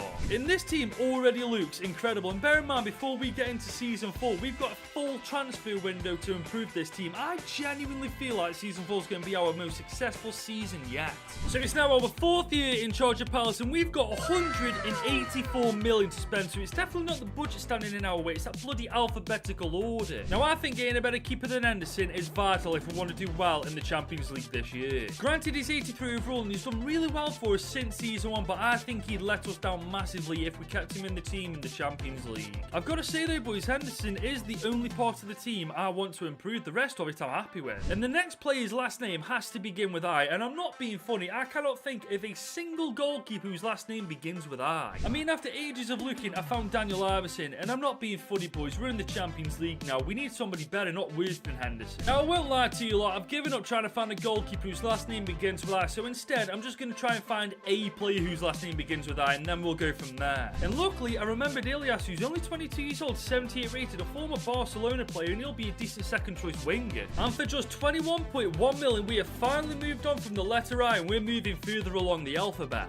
And I'm not going to lie, after all the hassle that I've just been through, I'm so goddamn happy that part is over. But that now leaves us with 160 million. Now we're moving on to the letter J, and honestly, boys, I'm still in a pickle on who we can actually bring in whose last name begins with J. Especially if we want to replace Henderson, and once again, I can't think of a goalkeeper's name whose last name begins with J. Maybe we should try and find a fullback whose last name begins with A, because Purvis Estupinan is alongside Henderson one of the weakest links in this team. And if we can get somebody better, this defensive lineup will look absolutely incredible. And I can't lie, I figured this one out in about 2 seconds. Reece James from Chelsea, he's 26 years old, 85 overall. Boys, this one is a no-brainer. But he's already been approached by Newcastle United, so we're going to have to act pretty fast if we want to make this happen. And boys, we've only had to spend just over 51 million, and considering how good Reece James actually is, I consider that the bargain of the century. And now our back line looks absolutely incredible. We just need a better goalkeeper than Henderson, and I'm willing to call the transfer window a day. And we still got over 100 million to spend, so once again, the budget isn't the issue, it's just trying to find a goalkeeper whose last name begins with K. And boys, we've finally done it. Gregor Kobel from Dortmund, he's 28 years old, 90 overall. I mean, could we have really asked for anybody better? And he's worth between 101 and 81 million, so he's more than affordable with our current budget. And that is our transfer window done, as we have brought Gregor Kobel to Crystal Palace for 88 million on the dot.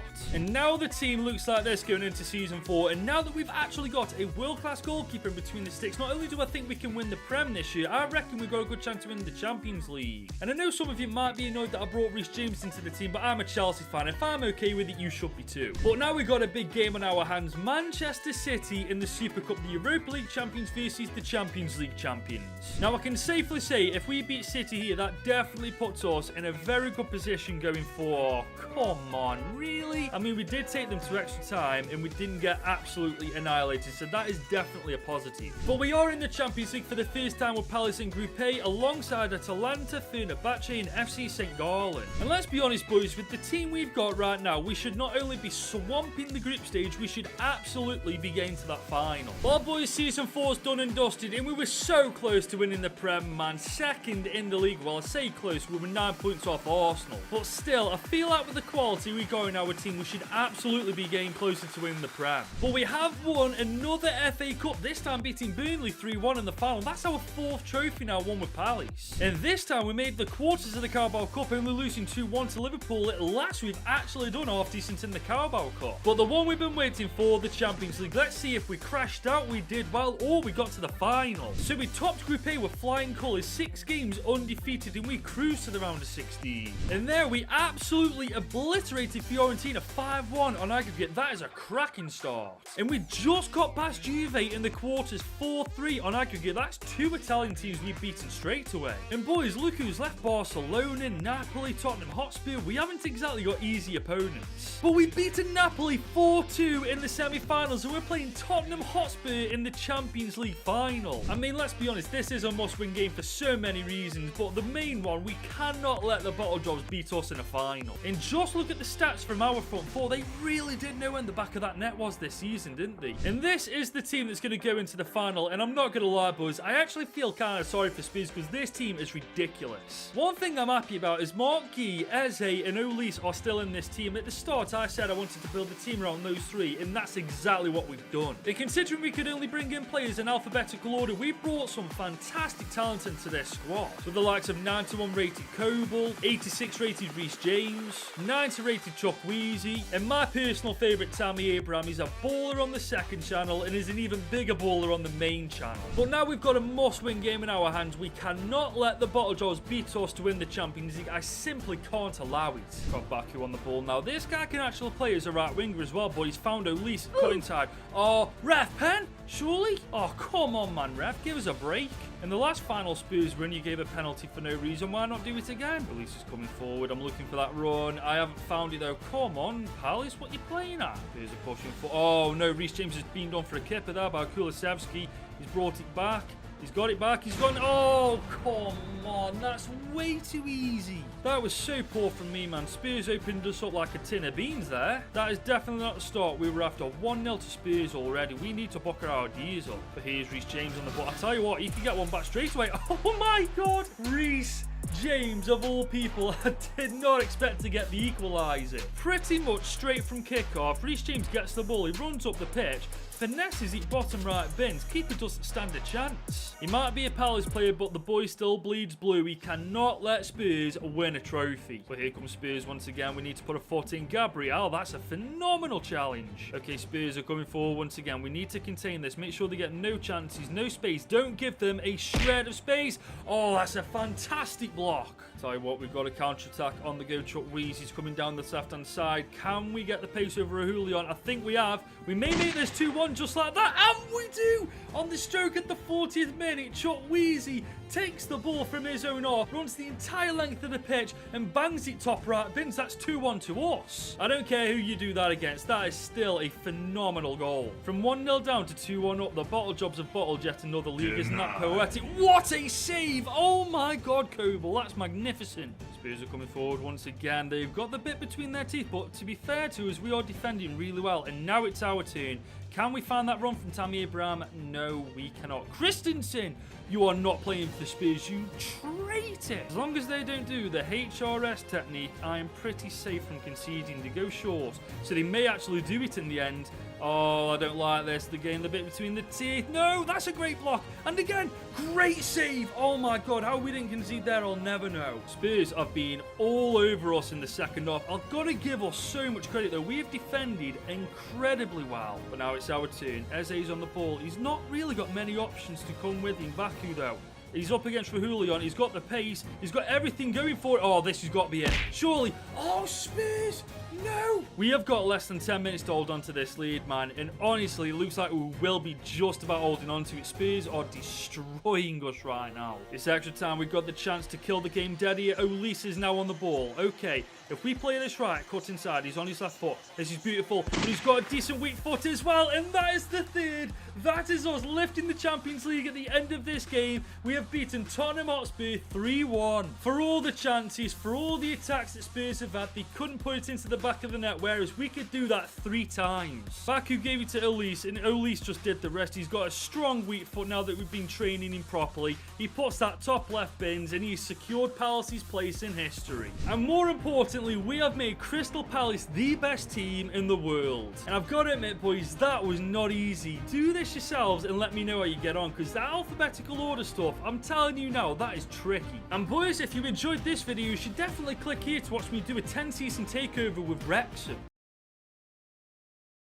Sunderland are killing it in the Championship right now as they are once again in the fight for promotion. But their biggest rivals, Newcastle United, are also doing very well themselves. They're playing in the Champions League and they're once again fighting for a top 4 finish in the Premier League, and as a Sunderland fan, that simply can't feel good. But don't worry guys, because that's where I come in. In today's video, I'm becoming Sunderland's new manager with the goal of making them not only better than Newcastle United, but to make them the best team in the world. So this is the starting 11 with Sunderland that I've loaded into, and whilst on paper it doesn't look that impressive, believe me, this team has got some talent. We've got defensive midfielder Daniel, who's showing great potential, 21 years old and 71 rated. There's Jack Clark, who's the best player in the team based on overall, who's 22 years old and 74 rated. I really want this guy to be an endgame winger for us. And we've got Joe Bellingham as well, who's only 17 years old, 64 overall, and I'm thinking about building the team around this guy alone. And when you look at our highest rated players, you'll notice that the average age is about 23 at best. yes, man, we have got a ridiculously young side. The only real downside is we've got some contracts to sort out, but hopefully with us being in the championship, it won't cost us that much altogether. So like I said, guys, whilst it doesn't look that impressive on paper, believe me, we have got a lot of talent to work with. And I am once again opting to use the gegenpressing tactical vision purely because of how young this team is. They've definitely got the legs and stamina for it. And after messing around with the team a bit, this is the strongest starting 11 we can field, and I honest to God love the looks of it so far. Now obviously Hume is a right back, but I'm going to convert him to a centre back because those stats look more like a centre back than a right back. Plus when we got someone like Pembele who's recently transferred from PSG, I'd be daft not to use this guy. And what amazes me with this starting 11, our oldest player is 23 years old, man. That is absolutely mental. And if we play it right, majority of our team could end up in our endgame team. And the good news keeps going. We've got 8 million to spend in season 1, but having seen the team now, I think I'm going to add a rule to this. Considering the quality we've already got in the team with how young it is, I'm only going to bring players in who are 23 years old or younger. I mean, Sunderland for the past 2 years have been trying to do this anyway, and I'm going to keep this going. And don't get me wrong, I love how this team looks right now, but I'd be lying if I said to you there's not one position I'd like to improve. We need a better striker than Burst Down Man. He's 60 rated, and whilst he is only 19 years old and probably got a bucket load of potential, if we are to take the championship seriously this year and fight for promotion, this isn't who we need up top. And with 8 million in the budget, I think we just splurge this on one striker because I'm so goddamn happy with the rest of the team. And I think I found the striker I want. Costa Rican international Manfred Ugalde. He currently plays for FC20. He's only 21 years old and 72 rated. He's got 85 acceleration, he's got 85 balance, he's got 74 finishing. I think this guy will absolutely kill it in the championship. Now his market value is only 4.5 million, so I don't think we're going to have too many issues bringing him to Sunderland. Having said that, we are going to start off cheeky and offer him 4.5 million as exact market value. They only want 16%. Okay, what if we increase the sell-on clause to 25% and decrease the offer we're giving him by 1 million? Maybe they'll go for that. Okay, they want a 22% sell-on clause with 3.85 million in the transfer bid. Okay, let's increase that to 25 because I've got no intention of selling this guy anytime soon. Let's drop the transfer bid to 3.5 million. Let's see if they'll go for it a second time. Okay, they've increased it. You cheeky sods. I didn't want you to bloody increase it. Okay, let's meet in the middle. 3.7 million with a 25% sell-on clause. Okay, they are being stubborn. You know what? Let's just accept that bid. And there we have it, guys. Our first signing of Sunderland manager, striker Manfred Ugalde from FC20. I mean, I hope this guy is the right choice, man. He looks pretty decent anyway. He will be wearing the number 9 jersey. I think he's going to absolutely kill it in the championship, but only time will tell with this guy. And that leaves us with 4 million in the budget. And I know I said I only wanted one player, but with that amount of money left, I'd be daft not to use it to improve the team even further. Now, the one thing I'm not doing is replacing Bellingham in that starting 11. I said to you guys from the beginning, I want to build the team around Bellingham, and I intend on sticking to that. I'm not going to lie though, this is really tricky on where to improve it, man. Obviously, there's areas that are weaker than others, but with the team being this young, by the end of this season, they'll all massively improve anyway. So it's not a case of which position to improve, it's which player in that position am I going to sacrifice to get a better player into that position. But I feel like I've got to go for Ekwar. Aside from Bellingham, he's the lowest rated player in the team. He's only 67 rated, and with 4 million, we can definitely bring in a better CDM. And luckily, I found Matthias Galazzo, who currently plays for Genk. He's only 21, he's 70 rated, and let's be honest, guys, for a 70 rated player, these stats for CDM aren't bad at all. And he'll cost between 3.9 and 3.1 million. We've definitely got the budget to bring him to Sunderland. But with his market value being 2.9 million, I'm going to go cheeky and go 2.8 million. See what they say to that. Now, they want Patrick Roberts on 1.7 million. To be fair, I'm not opposed to having a swap deal with this if it means getting a cheaper deal, because remember, we've got to sort the contracts out afterwards. And I've just realised their manager doesn't even have a body. Look at him, he's got no body. EA, you have made a phenomenal game. Fair play to you. Now, if we are to give them Patrick Roberts, I want to give them way less. Let's give them 1 million. They only want a 5% sell-on clause. That's absolutely fantastic. That's one part of the deal done straight away.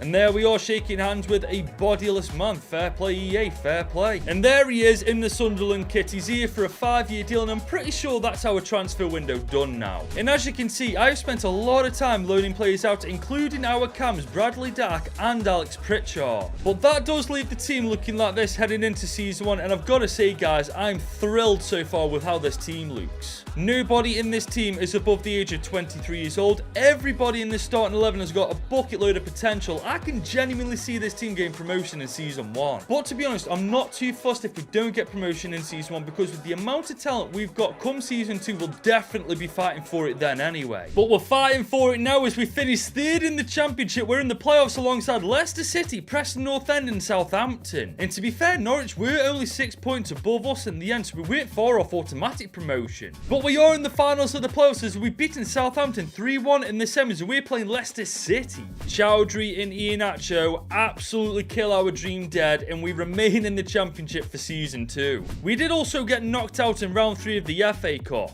and we got knocked out in round 2 of the Carabao Cup, so it's back to square one there, isn't it? But just look at the improvements in our starting line, especially Joe Bellingham, man. 69 overall. I'm going to do my absolute best to make him our endgame central attacking midfielder. But stats-wise, Jack Clark was our best player, getting 25 goals and 9 assists in 52 games. Fair play to him. But look at Dan Neil getting 17 goals and 5 assists from a defensive midfielder role. He got more goals than our actual striker, man. That is not acceptable. But the fact that this team is still so young and we got the playoffs in our first season in charge, I'm telling you now, boys, we've got a bright future with Sunderland, and that journey with them has only just begun. So it's now time for Season 2 of Sunderland, and we've got 18 million to spend in our budget. And to be fair, guys, this is more of an hindrance than a positive thing, because look at the state of this team, and you got to remember there's nobody above 24 in this entire starting 11. So that begs the question, where do I actually put that 18 million? There's no way in hell I'm replacing Bellingham. He's only 18 years old, he's 69 overall, and after last season's performance, he solidified himself as our central attacking midfielder. Our defensive partnership of Neil and Galazar are both 22 years old, and they both massively improved last year, so they're going nowhere either. Maybe though we bring in a left back for Sirkin and a centre back for Ballard. I know this may not be a popular decision, but honestly guys, where else do I improve the squad? I mean, our front four are fantastic, our DMs are good, our goalkeeper's good. It's literally Ballard and Sirkin that are the two weakest parts of the team. And with 18 million in the budget, I'm pretty certain we can find a centre back and left back under 23 years old that are better than them and can replace them. Now the full back I found is Maxime de Copier. Now I've definitely butchered that name, but he stands at 6 foot tall, he's 75 overall, so he's automatically better than Sirkin. And when you look at his stats, he's got 75 acceleration, 78 sprint speed, 85 stamina, and the beauty of it is he'll only improve. I think he's the perfect fullback for the Championship. Now his market value is 6.5 million, so I'm going to go $500,000 underneath that. They want 7.1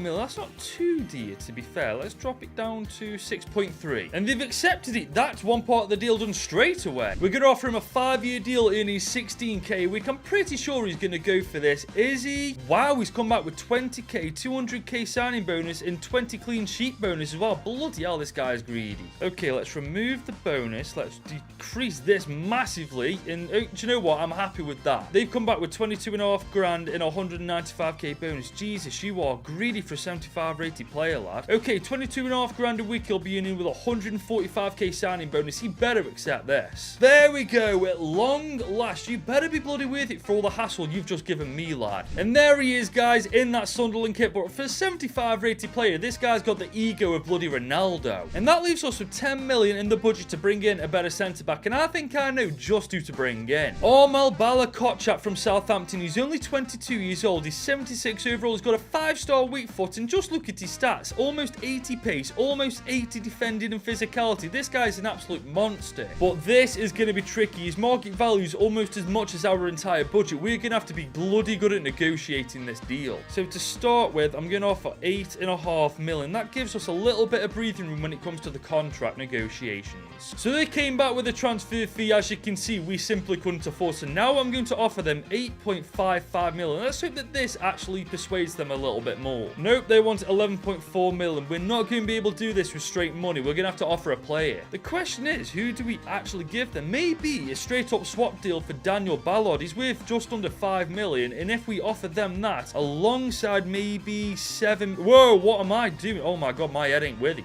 I'm offering 6.5 mil alongside Daniel Ballard. I know that might not be a popular decision, but we're doing this for a better centre back. And they've accepted it, thank God. And that does mean we are one step closer to signing Armel Balakotchap. Now I'm going to offer him 30 grand a week, 2.5 grand more than he's currently on right now. So hopefully he goes for this. He's actually gone for it. He's not a Ronaldo ego guy like the bloody left back that we just brought in. He's actually happy with 30 grand a week, and he's happy to join Sunderland. And there he is, guys, in the Sunderland kit. I think signing him takes takes us one step closer to promotion. And that leaves the team looking like this going into season 2 and hopefully our second and final season in the championship. I mean, come on guys, that has to be our goal for this year, man. We were almost there last season. We made the playoff final, but ultimately Leicester City were just too good. But this season, with a much better Sunderland team from the get-go, I'm pretty certain not only we can get promotion, we can get it automatically. And I was absolutely right, boys. We've been promoted automatically, second in the championship. I could not be happier with this performance. I don't care how we do domestically. But this time we did make it to round 4 of the FA Cup. And this time we made it to round 3 of the Carabao Cup. You know what? We've actually improved our performances in the domestic cups as well. And that's not the only thing that's improved. Look at the state of the starting 11. I'm not being funny, guys. I reckon we're going to have a very successful first year in the Prem. And once again, Jack Clarke is our best player. 36 goal contributions in 51 games. That's phenomenal. But look at our fullback, Maxim. He's got 16 goals and 7 assists. That's actually more goal contributions in less games than our striker, Manfred Goldie. This guy is actually turning out to be a bit of a fraud. He might be 79 overall, guys, but if he don't buck his ideas up next year, I'm getting another striker. But the fact of the matter is, it's only taken us 2 seasons to get this Sunderland team, a very young Sunderland team, may I add, back into the Premier League. But the question is, are the stats going to look like this come the end of season 3, or are we going to get our absolute backsides handed to us in the Prem? But before we find out, guys, if you're enjoying this video so far, make sure you leave it a big old thumbs up and smash that subscribe button. So guys, it is now time for season 3 with Sunderland, and it's official, the Black Cats are now back in the Prem. And I've got to be honest with you, looking at the team right now, I feel like a mid-table finish is on the cards even without making any transfers and improvements to the squad. But we've got just under 70 million in our budget, man. I would be absolutely moronic not to use any of this money on the team. It is definitely getting improved. But where do we actually put this money, man? I mean, obviously Bellingham right now is the weakest link in the starting 11, but I've made it very, very clear from the get-go he is going absolutely nowhere.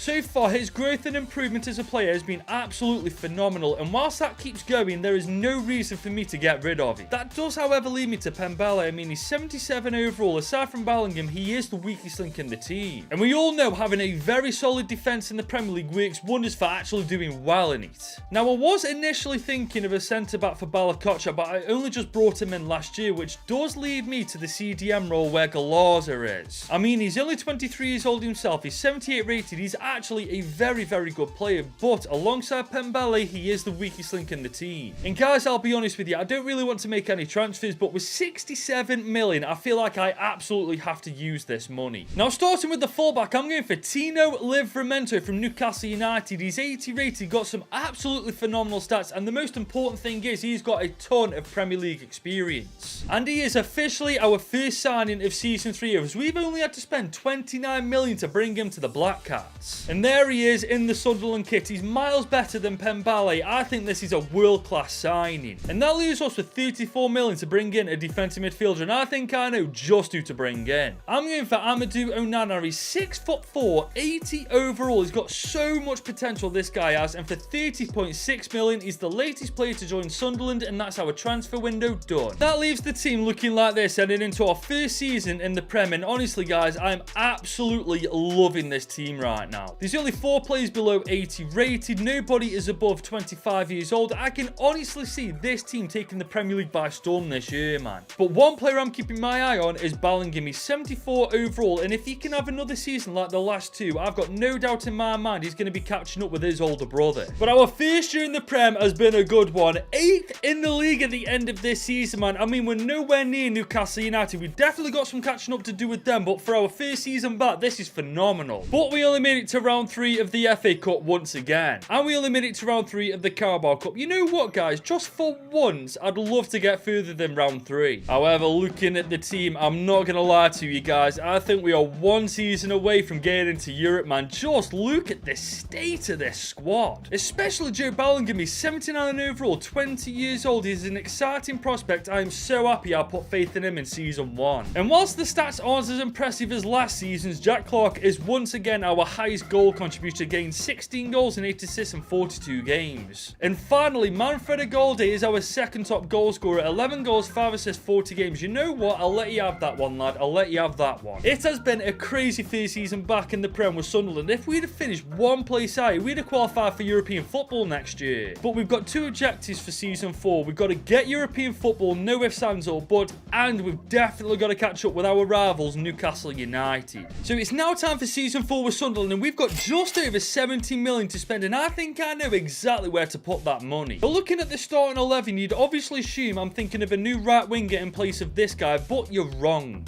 Instead, I want a better centre-back than Bella-Kotchap. Now, there's a very good reason for this, so just hear me out. Now, it's true, it'll only take 10 weeks for Bella-Kotchap to improve in overall, but after that, I don't think he'll grow anymore. There's no arrows up for where his stats will be improved, so that indicates for me, once he reaches 81 overall, that's the peak of his potential. Whereas our right winger will only take 3 weeks to become an 80 rated winger, and look at the arrows, man. After he becomes 80 rated, he's got a lot more potential. I feel like we keep him and we go for another centre-back. And with us having 71 million in the budget and only being able to bring in players 23 years old or younger, I think I know just the centre-back to bring in. Antonio Silva is the centre-back I'm thinking of. He's 83 overall at 22 years old. His base stats look incredible. 82 pace, 84 defending and physicality. This guy's an absolute monster. He will cost between 65 and 51 million though, so he definitely isn't cheap. Now, we do have 71 million, but that doesn't say I want to spend all of it. I am a cheapskate after all. So with that being said, let's offer them 59 million on the dot. They want 60.5 million. You know what? I'm going to go dead stingy. I'm really stingy at this point. 60 million. Half a million less than what they want. And they've accepted. We are one step closer to getting an absolutely incredible centre-back. We're offering 65,500 with a 460 grand signing bonus. He better bloody accept this. That's a lot of money, and he's accepted it. He is officially a Sunderland player. And there he is in the Sunderland shirt, wearing the number 28 shirt. I feel like he is going to be the difference maker for us this season. And after that transfer and sorting everybody's contracts, we've only got 5 mil left in the budget. But to be fair, he is the only signing I wanted to make, so I'm happy to leave the transfer window as it is. And just look at the state of the team, man, going into Season 4. I've only skipped a couple of weeks, and Bellingham and this guy have already gone up an overall, man. We have got an entire starting 11 80 rated or above now. I'm telling you now, guys, if last season with a weaker team we finished 8th in the league in our first season back in the Prem, this season we've surely got to get a top 6 finish.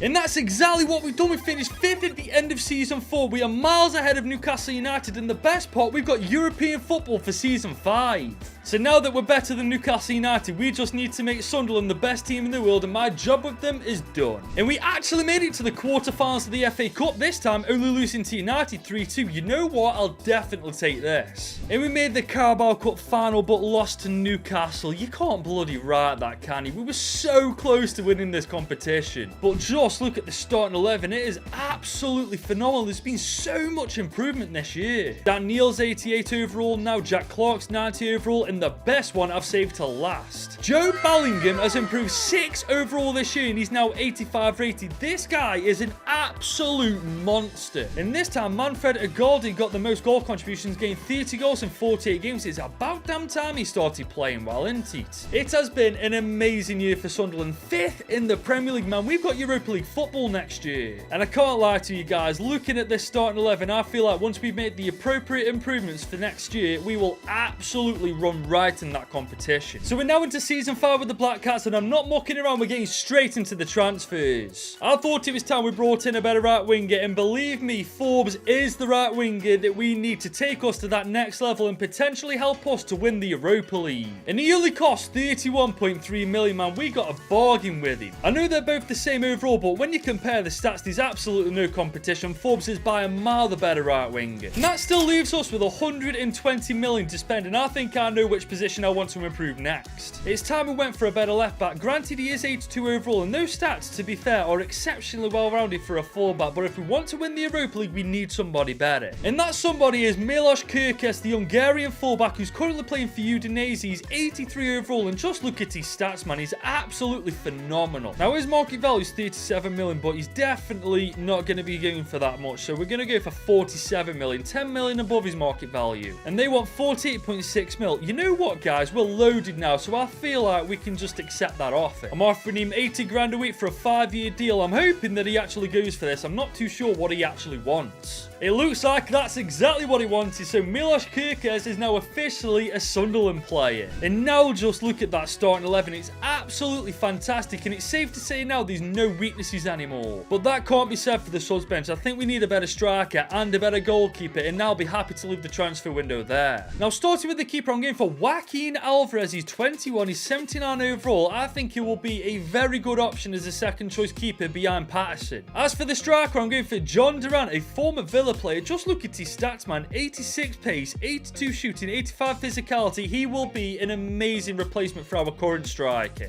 And for the combined total of 50 million, we have now signed a backup goalkeeper and a backup striker, and that is our transfer window done. And that leaves the starting 11 looking like this heading into our 5th year in charge of the Black Cats. And I feel like come the end of this season, we'll have a couple of trophies added to our cabinet. I mean, not only is the starting 11 looking good, so is the subs bench, man. There's literally no weakness throughout the entire squad. I feel like we should at least expect a top 4 finish in the Prem and easily at least get to the semi-finals of the Europa League. Now, we are in Group B alongside Valencia. I'm assuming that's a Danish team, and Dynamo Zagreb. And like I said, guys, top 4 finish in the Prem and at least the semi-finals in the Europa League, man. I'll be absolutely gut-wrenched if we don't get either of those. But we're off to a good start. We're 3rd in the Premier League at the end of Season 5. We've got Champions League football for Season 6 no matter how we do in the Europa League. That is phenomenal. And the best thing is Newcastle United are nowhere to be seen. They're 11th, for God's sake. We are well and truly levels above them now. And we once again made the quarters. This time, Man City knocked us out. You know what? I don't mind this. We're having good cup runs now. And we also made the quarters of the Carabao Cup. This Sunderland team, I absolutely love it at the minis. As for the Europa League, we did top the group stage undefeated relatively easily, may I add, and we go to the round of 16. And that's where we quite easily get past Villarreal 4-2. And in the quarters, we absolutely dismantle OGC Nice 6-0 on aggregate, man. We have definitely got this in the bag. Okay, maybe not. Ajax beat us 3-0 on aggregate in the semis. Wow, okay, I have just been well and truly humbled. But let's be honest, it doesn't really matter because we've got top 4 in the Prem, which means we've qualified for the Champions League for Season 6 anyway. And with the team looking this good already, I feel like next year is definitely the season we get silverware. And Jack Clark is once again our top goal scorer, getting 33 goal contributions in 58 games. I've got to say though, looking at the stats, I expect it better considering we finished top 4 in the Prem. We made the quarters of both the FA Cup and Carabao Cup and made the semis of the Europa League. But the important thing to take away from Season 5, we've got Champions League football to prepare for in Season 6, and I'm not going to lie to you guys, I really don't know where to actually improve this team, man. Everybody is incredible. So it's now time for Season 6 with the Black Cats, and I just wanted to show you guys something real quick. Jude Bellingham is 25 years old and 91 overall. Now, Jude Bellingham is one of the best youngsters in the world right now, but Joe Bellingham is 22 years old and 87 overall. He is definitely catching up with his big brother. Now, here lies my problem for Season 6. We've got over 200 million to spend on the team. But where in God's name do we actually put that money? We've got a lot of money to spend on a team that doesn't really need that much improving. I mean, look at the subs bench, for God's sake. Even that is absolutely fantastic too. The only thing that comes to mind is finding the highest rated players possible who are 23 years old and younger and just bring them into the team anyway, no matter what position they play in. And I think I found one. Taylor Arnold. He's 87 overall at 21 years old. He's definitely better than Livramento, so I feel like it's worth bringing him into the team. And guys, for a whopping 110 million, we have brought Taylor Arnold to Sunderland. Now that does leave us with 94 million in the budget, but honestly guys, unless I'm being absolutely moronic, I don't feel like we need to spend it. There's no glaring weaknesses that we need to sort out in the team. And that does mean the starting 11 looks like this heading into Season 6, and I'm not being funny guys, we've got to win some trophies this year. I mean, when the subs bench is this good, you know you've done something right, for goodness sake. This year we have to be contending for the Premier League title, and we have to be going for the Champions League trophy too. Now, we are in Group C alongside Real Sociedad, Porto and Slavia Praha. It's a pretty stellar group, to be fair. Real Sociedad and Porto are decent outfits, but like I've already said, Premier League title, and we are gunning for the Champions League trophy too. And we've won the Premier League title. We've beaten Arsenal too by 3 points. We only got 74 points though. Oh my god, you'd be lucky to get 4th place with that in real life. But it doesn't matter. We've won the Premier League, so we're definitely better than Newcastle United now, and we are definitely the best team in England this year. However, this time we only made it to round 4 of the FA Cup, and we made it to round 4 of the Carabao Cup. Honestly guys, I've given up trying at this point with these competitions. But as for the Champions League, we stormed Group C, 5 wins from 6, and we cruised to the round of 16. And that's where we just about beat Atletico 2-1 on aggregate, and we go to the quarters. And we just about beat PSG as well, 3-2 on aggregate, and we could be playing against Real Madrid, AC Milan or Inter Milan. And we played against against Real Madrid and beat them 3-2 on aggregate. Jobe Bellingham has just knocked out his bigger brother, Jude Bellingham, to get to the Champions League final. And we will be playing against AC Milan in the final. Now, we all know how good that team can become, so we've got to be careful. But looking at these stats, I can't lie to you. You wouldn't believe that we were about to compete in the Champions League final, and we've also won the Prem this year. But this is the team heading into the Champions League final, and oh my God, we have done a madness with Sunderland. The thing is as well, we've kept 5 of the OG Sunderland players from season 1 in Patterson, Hume, Neil, Bellingham, and also Jack Clark. I'm so happy with how this team has performed this season. We've already won the Premier League. Now it's time to try and win the biggest trophy you can win at club level, the Champions League. Here comes Forbes, though, on the right-hand side of the pitch. We're going to cut in. That was way too easy. What are you playing at there, lad?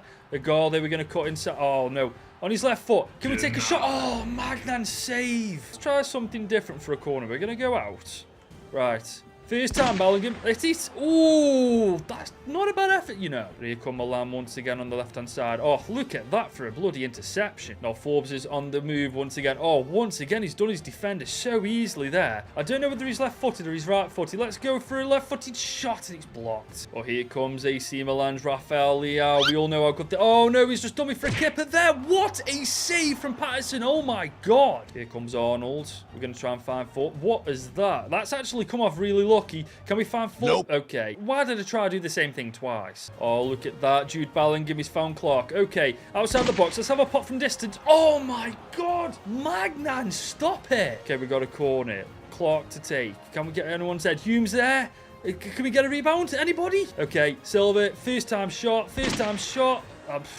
That's what happens when I try to be wacky. We've got Neil on the ball now. I'm going to go wing to Forbes. Oh, look at that. I see that. Bellingham. Power shot. Line it up, lad. Oh, I thought that was in, Bellingham. How did you miss? Here come AC Milan early in the second half. I feel like we should definitely be 1-0 up, though. Great tackling. Okay, Milos Kerkez is on the ball. He's coming forward. He's seen that run. Oh, that is a phenomenal ball. Jack Clark is coming inside on his right foot. Surely, there we go. Beautiful counter-attack. Milos Kerkez feeds Jack Clark, and Clark makes it 1-0. That was a genuinely gorgeous through ball in, and Jack Clark is never in a million years missing from there. Well, here come AC Milan. Oh, great defending. Oh, my God. Once again, great defending. We got away with that one, guys. We got away with that. Velasquez on the ball now against Arnold. What are you trying to do there? You're never getting past Arnold like that. Come on now. He might be named after Trent Alexander-Arnold, but he can actually defend. AC Milan got Katruda on the ball now. Great blocking. Oh, can we do it again? Great save, Patterson. Jesus. AC Milan got the corner. 15 minutes to go in this game. Oh, that's an E. What is... Whoa. What's just happened? Wait, what? What's just happened there? What the hell? Oh, this a handball or something? What's going... Wait. That's a chest. How is that a handball? Oh, we've just been shafting McAllister. We're getting bottom right. Yes! Get in. Justice is bloody served. Now, we come with Arnold on the counter-attack. Ramos is trying to get back, but it don't look like anything's happening. We're going to have a power shot from here. Oh, my God. What a save from Magnan. Bellingham turns. Oh, okay. Oh, my days. What was that for a touch? But here come AC Milan. They've got a chance to make this 1-0. Oh, that's great defending. Get it out. Oh my God, what am I doing passing it back to the keeper like that? But it doesn't matter. We've beaten AC Milan 1-0 with the Black Cats. We have made Sunderland not only the best team in England, but the best team in the world. And I can't lie, guys, this was a fun rebuild. Sunderland's team is absolutely cracked. And if you enjoyed this video, you should definitely click here to watch me manage a team of Wonder Kids for 10 seasons. Marseille are a giant in French football. They have won 9 French league titles and are the only French team to actually win the Champions League. Do you know how mad that is? But right now they are sitting mid-table in the French league and haven't won a single trophy in over 10 years. They are literally a shadow of their former selves, but today we're going to change that. I have become Marseille's new manager, and not only am I going to topple PSG as the best team in France, I'm going to make them the best team in the world. So this is the starting 11 I've loaded into a Marseille, and I've got to be honest, boys, on paper I can't really see any reason why this team isn't doing well. As you can see, there aren't any real standout players, but everybody's really well rounded and it's a pretty balanced squad overall. And to be honest, boys, they haven't exactly got the oldest team either, so age isn't even a factor in this. And on top of that, we've only got 4 players contracts to renew this year, man. This is literally the dream start. Now I'll be honest, I've tried looking online what's going on at Marseille, but I couldn't find anything, so if you guys could fill me in on what's going on, that would be greatly appreciated.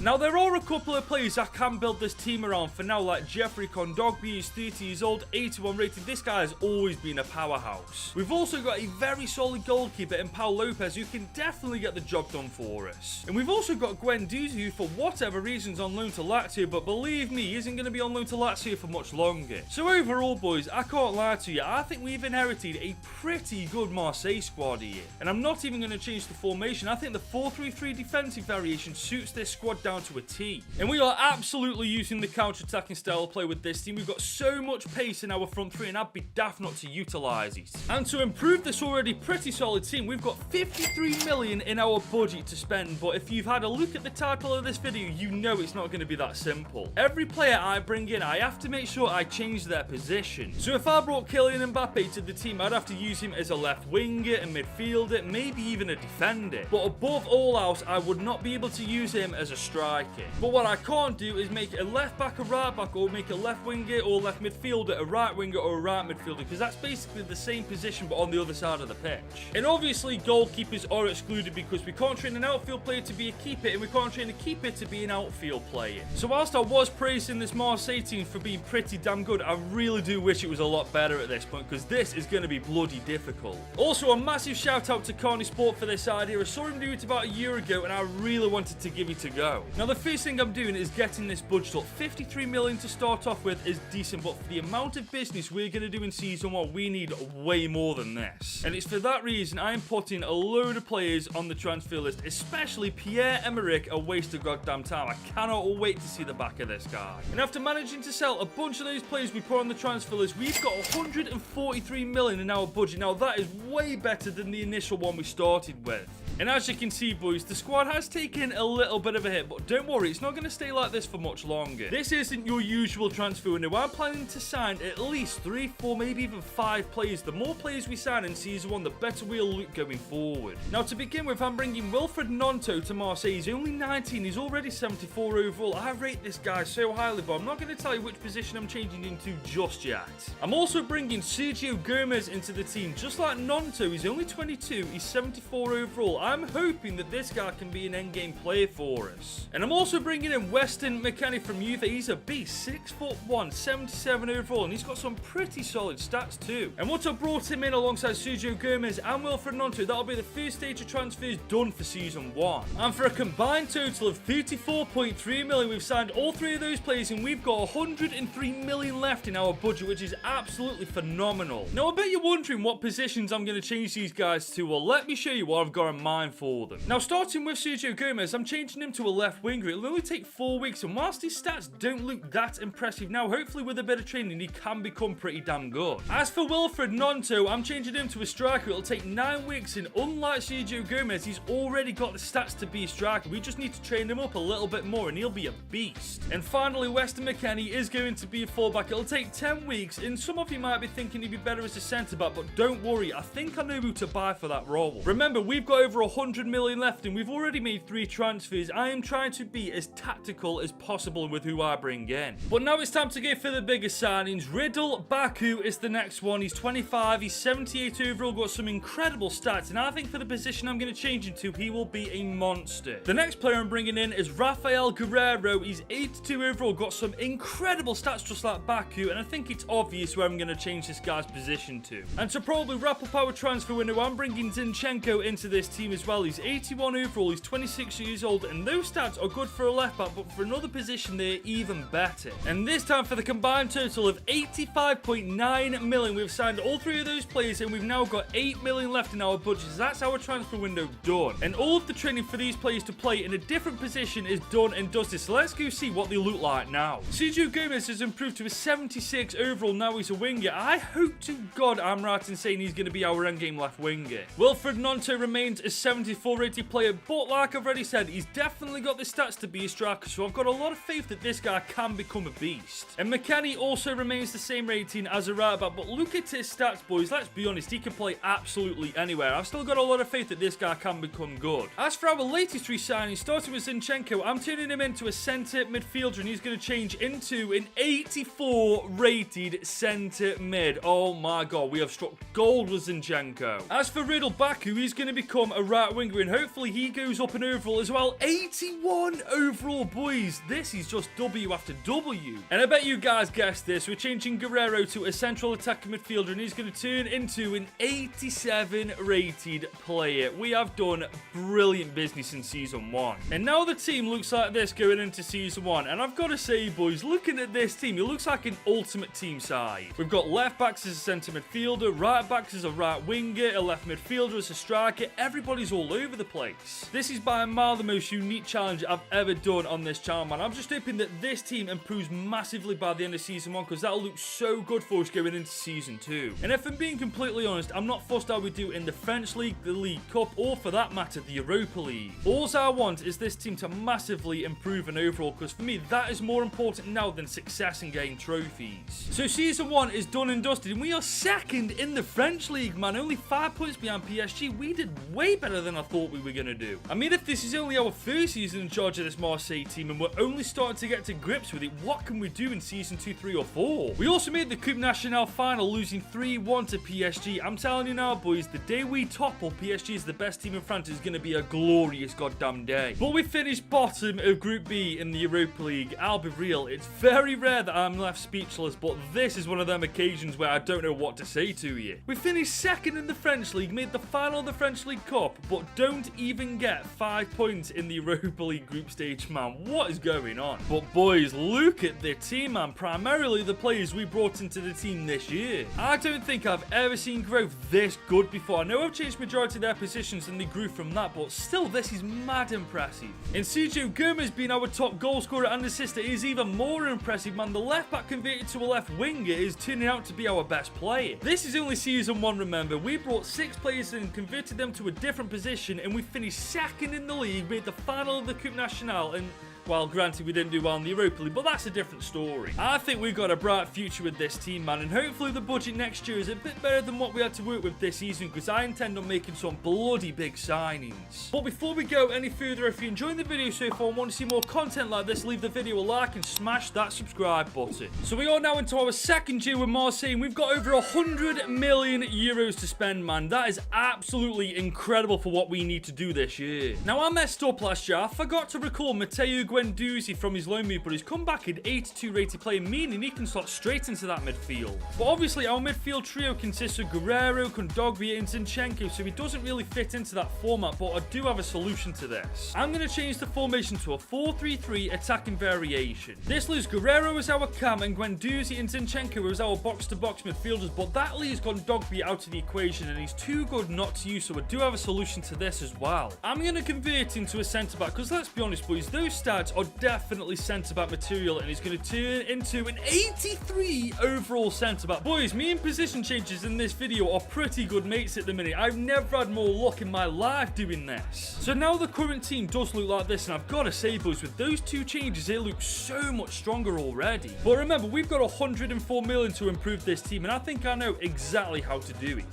So to begin the transfer window, I'm going for Joelinton. He's a centre midfielder now, used to be a striker, so this guy isn't exactly unfamiliar when it comes to a position change. He's also 83 overall, he's 27 years old, and his contract is running out, meaning we'll get this guy ridiculously cheap. And boys, believe me, we did get him cheap. We only spent 32 million euros on him when his market value is 38 million. Now, Joelinton used to be a striker, as I've said. He's now a centre midfielder, but for the position I want him to play in, you ain't gonna believe what it is. I am training him to be a centre back. He'll only take 4 weeks. I know this may sound like a wacky idea, but when you actually look at his stats, it does kind of make sense too. And bear in mind, we still got over 65 million to spend, boys. We're definitely in good hands financially. But I might be blowing all that money on this next player, Kareem the Dream Adeyemi. He's only 22 years old, but he's 81 overall. And when you look at those stats, I think you guys can kind of guess where I'm going to change this guy's position to. And guys, after signing Kareem the Dream Adeyemi for just over 50 million, that is officially our transfer window done. It may be a lot of money to spend on one player, but I absolutely believe this guy will be worth it. Now, I've been training Adeyemi to become a striker. It only took 4 weeks, and as you can see from his stats, he absolutely suits the bill for a striker. But here's hoping his overall does improve. 81 overall. Okay, that's a little disappointing, but you know what, it's not the end of the world. As for Joelinton, however, his training to be a centre-back is done. Let's see if he goes up and out. No, he doesn't either. Okay, it's been a bit of an L for improvement in overalls when the positions changed this season. But this is now how the team looks going into Season 2, and honestly, I can't help but slightly giggle looking at the team, man. It looks all over the place. Joelinton is a former striker, and we've got him playing as a centre-back, for God's sake, man. This video is just wacky. And we have qualified for the Champions League this year. We're in Group A alongside Atletico Madrid, PSV, and Rangers. And honestly, I reckon we can do quite well in this competition. We definitely won't win it. The team's got a long way to go yet, but I reckon we'll surprise a couple of teams. But once again, boys, I just want this team to massively improve an overall, man. This way, when it comes to Season 3, 4, or 5, we can properly compete for the Champions League and the French League. But we ain't just competing in the French League anymore, boys. We're winning the French League by 4 points. We have toppled PSG as the best team in France already. And we've done this by bringing players into the team and training them in different positions as well. This is just crazy. We've also won the French Super Cup, beating PSG to do it. Not only have we beaten them to the French title this year, but we've beaten them to the Super Cup. But this time, we only made it to the semi-final of the French League Cup. You know what? I'll take that. I don't really care at this point. We've just won the French League title and the French Super Cup. We're heading over to the Champions League. We topped our group by 1 point in the end, and we go to the round of 16. But there we get absolutely battered by Bayern Munich, 4-1 on aggregate. We may have won the French League and the French Super Cup, but we definitely ain't ready to win the Champions League just yet. But then again, looking at the starting 11, I might be wrong in saying that maybe next year with a couple of more signings and improvements to this team, we could go all the way. I mean, just look for yourselves. The improvements in the starting 11 has been absolutely phenomenal. And Adeyemi turned out to be an incredible signing. 26 goals, 3 assists and 43 games, 50-odd million well spent in my opinion. Honestly, boys, Season 2 has been absolutely incredible. I couldn't have asked for anything better. But I'm left in a pickle, man. I don't know what players to bring in to what positions to actually improve this starting 11. Yes, we could bring someone in, convert them to a right back, but the question is, who the bloody hell do we do that to? I guess we're going to have to wait and see what we're going to do in Season 3, because right now, I'm a little bit stumped on ideas. So we're now into our 3rd year in charge of Marseille, and we've got just under 120 million in the budget. And last season, I wasn't too certain on where to put that money, but after properly looking at this team in depth, I think I know what to do now. We need to find a player who can replace Kondogbia at centre-back. He is 84 overall, but he's 32 years old. His age will definitely go against him at some point this season. And whilst our suspect definitely is pretty solid, if anything happens to Lopez, we've got this guy to go in his place, and this guy just isn't good enough.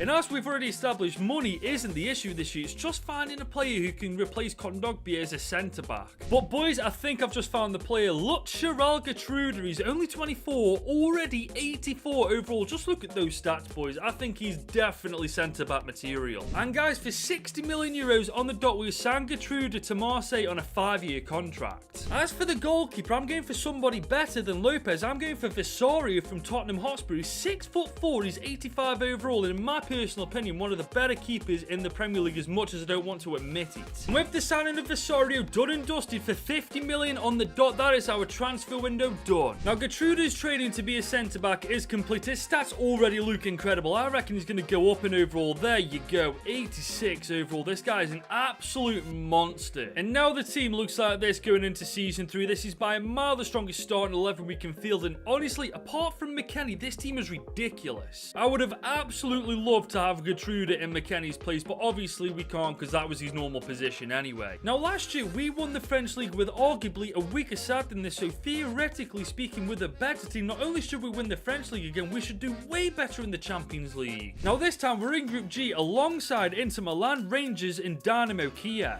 And if I'm being honest, boys, I reckon we dismantle this group quite easily, and depending on who we get drawn up against in the knockouts, we could potentially get to the final. So, boys, Season 3 is wrapped up, and we were so close to getting back-to-back titles. PSG once again win the French League by 2 points this time. Ourselves and Monaco were hot on PSG's tail, but once again, PSG proved why they've dominated France for all these years. But we did beat them to win the French Super Cup once again, so they can't be that bloody good. And we've also won the Coupe Nationale to once again beat PSG in the final. You know what? They can have the league. That's 2 trophies we've denied them this year. We're heading over to the Champions League. We do top Group G quite comfortably in the end, but Inter Milan crash out entirely, finishing bottom of Group G. Bloody hellfire. But in the round of 16, we do this time make it to the quarters after annihilating Benfica 5-1 on aggregate. But we get our revenge on Bayern Munich, beating them 2-0 in the quarters, and we proceed to the semi-final. But look who's in the semi-final with us: Manchester City, Juve, AC Milan. I mean, this is going to be difficult. But we've beaten Manchester City 2-1 in the semi-final. We're playing Juve in the Champions League final. final. Right now, Marseille are the only French team to win a Champions League, but we may be on the course to winning them their second.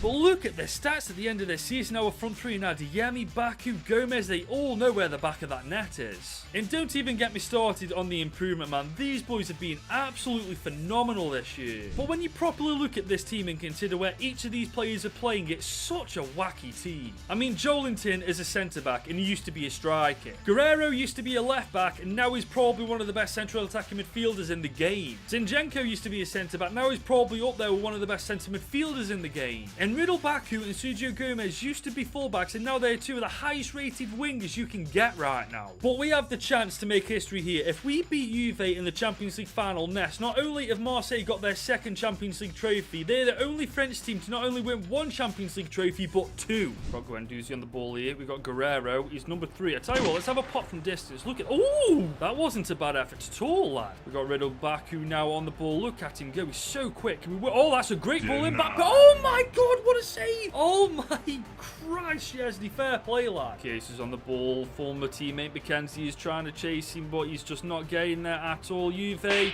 Oh, that's a great save. Oh, my days. Sergio Gomez is now on the ball, though. He's not got the most pace in the world, but he's definitely got some technique to him. But he's chased down by Gatti. We can get past Gatti. Nope. Get to Adeyemi. Oh, you jammy sod. That is great defending, to be fair. Juve are coming forward now. Oh, that's... Oh, wow. Okay, we got very lucky there. That is a warning. Again, he's pushing forward now. He's looking for that run from Baku. He's found it. Baku. Okay, let's whip this ball and see if we can fall. Nope. That is just diabolical from Baku. What are we playing at there, lad? One thing I've just noticed is majority of the players in this team are actually former defenders, so we really should not be conceding. But here comes Baku. Oh, this is beautiful.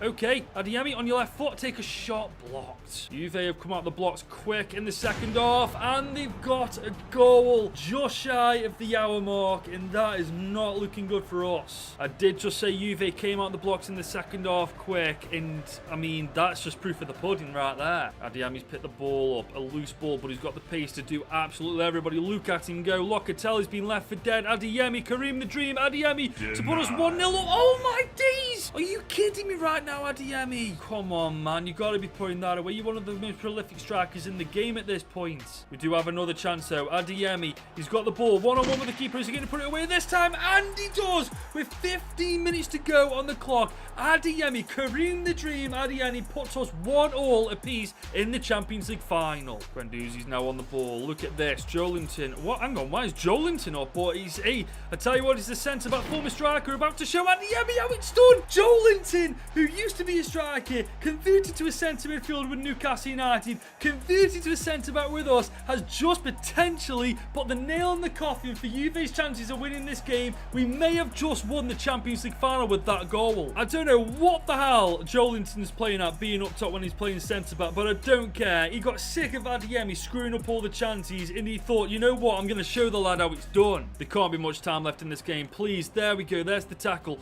Knock it upfield. That was the worst knock-up I've ever seen, but it doesn't matter. Joelinton's goal was enough to win us the Champions League and make Marseille the best team in the world. You know what? I don't care that that only took us 3 seasons. That was genuinely the most tricky video I have done in a long time. I challenge you boys to do this and try to do better than me, because I can guarantee you now this is a lot more tricky than it looks. And if you enjoyed this video, you should definitely click here to watch me rebuild Crystal Palace with alphabetical order signs.